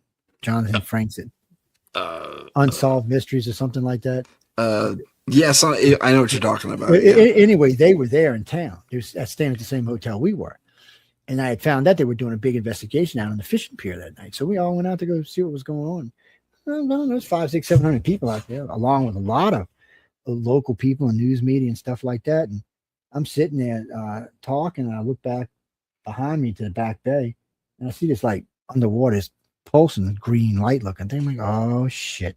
So I tapped this guy. I said, you see that? Put your camera. He's videotaping. I'm flashing. By the way, nothing showed up. Of course. So we watched this thing as it cruised up to the fishing pier. We went underneath the fishing pier. Then it went underneath the main bridge. Then it went underneath the train trestle, and it went out about another 150 yards and stopped underwater. And then it just rose up out of the water. And this stuff was rolling off the top, and it looked like glowing gold balls, like teardrops, just dripping off the craft. And it just sat there. And we're looking at it, and there's cameras. I mean, Unsolved Mysteries with the big cameras rolling on people. You can hear all this chatter going on. And it just kind of tilted and moved off a little bit, and it was gone. So I was talking with Unsolved Mysteries people, and they're like, the guy's showing me the film. There's beautiful pictures, some little weird orbs, but there was nothing else. I said, I don't understand. I said, dude, you know how many people I had cameras that were going on? A lot of people didn't even think about taking a shot, but a lot of people did. But basically what they got was some like gold flakes and nothing else. Okay. So, I'm pretty sure that these ships give off something that keeps you from taking pictures, because the only real good, clear picture I ever got of a UFO, a friend sent me from somewhere down in Mexico, was over a desert. And it was out about a half a mile and maybe a mile. And the guy had a zoom, and he got a good shot of it. So you see the saucer, and it's a big ass saucer. And you could see this, whatever energy field was underneath it was hitting the dirt, and the dirt was rising and lowering between it and the bottom of the saucer. So you could actually see all of that. And the cushions, it was a good picture, but as it got a little bit closer, it just blurred out. So there's some kind of, they give off some kind of feel that keeps you from getting a good shot. Yeah, some sort of interference. Yeah. So, and somebody asked me if they do it on purpose. Not, I don't know. More than likely, it's something built into the ship, some type of energy field built in. But could be. That's why nobody ever gets a good shot. And that's why if you're ever standing on one and you're wearing a digital watch or something, or a regular watch, it'll start running backwards. It'll burn out a regular digital watch. It'll burn it out. it'll do all kind of weird number things. It'll flash, and then it'll never work again. Gotcha. Joe, I hate to cut you off. We are 4 minutes over our time. Thank you so much for being on the show. It's always a blast having you on. No, I always enjoy doing radio. You know that. It's always fun talking about UFO stuff too. Yeah, it's people good watch the Artemis mission. Give these astronauts some thumbs up or something. Yeah, give them some love for sure. They're risking their butts out there. And I want to say a big thank you to all of those watching and listening. My name's Tim Sedano. This has been Paranormal Insight. That's Joe Montaldo, and that's all we have for you today. Have a great rest of the week. If you have a paranormal experience that you would like to discuss on the show, please email us at paranormal.insight.podcast@gmail.com. That's paranormal.insight.podcast@gmail.com.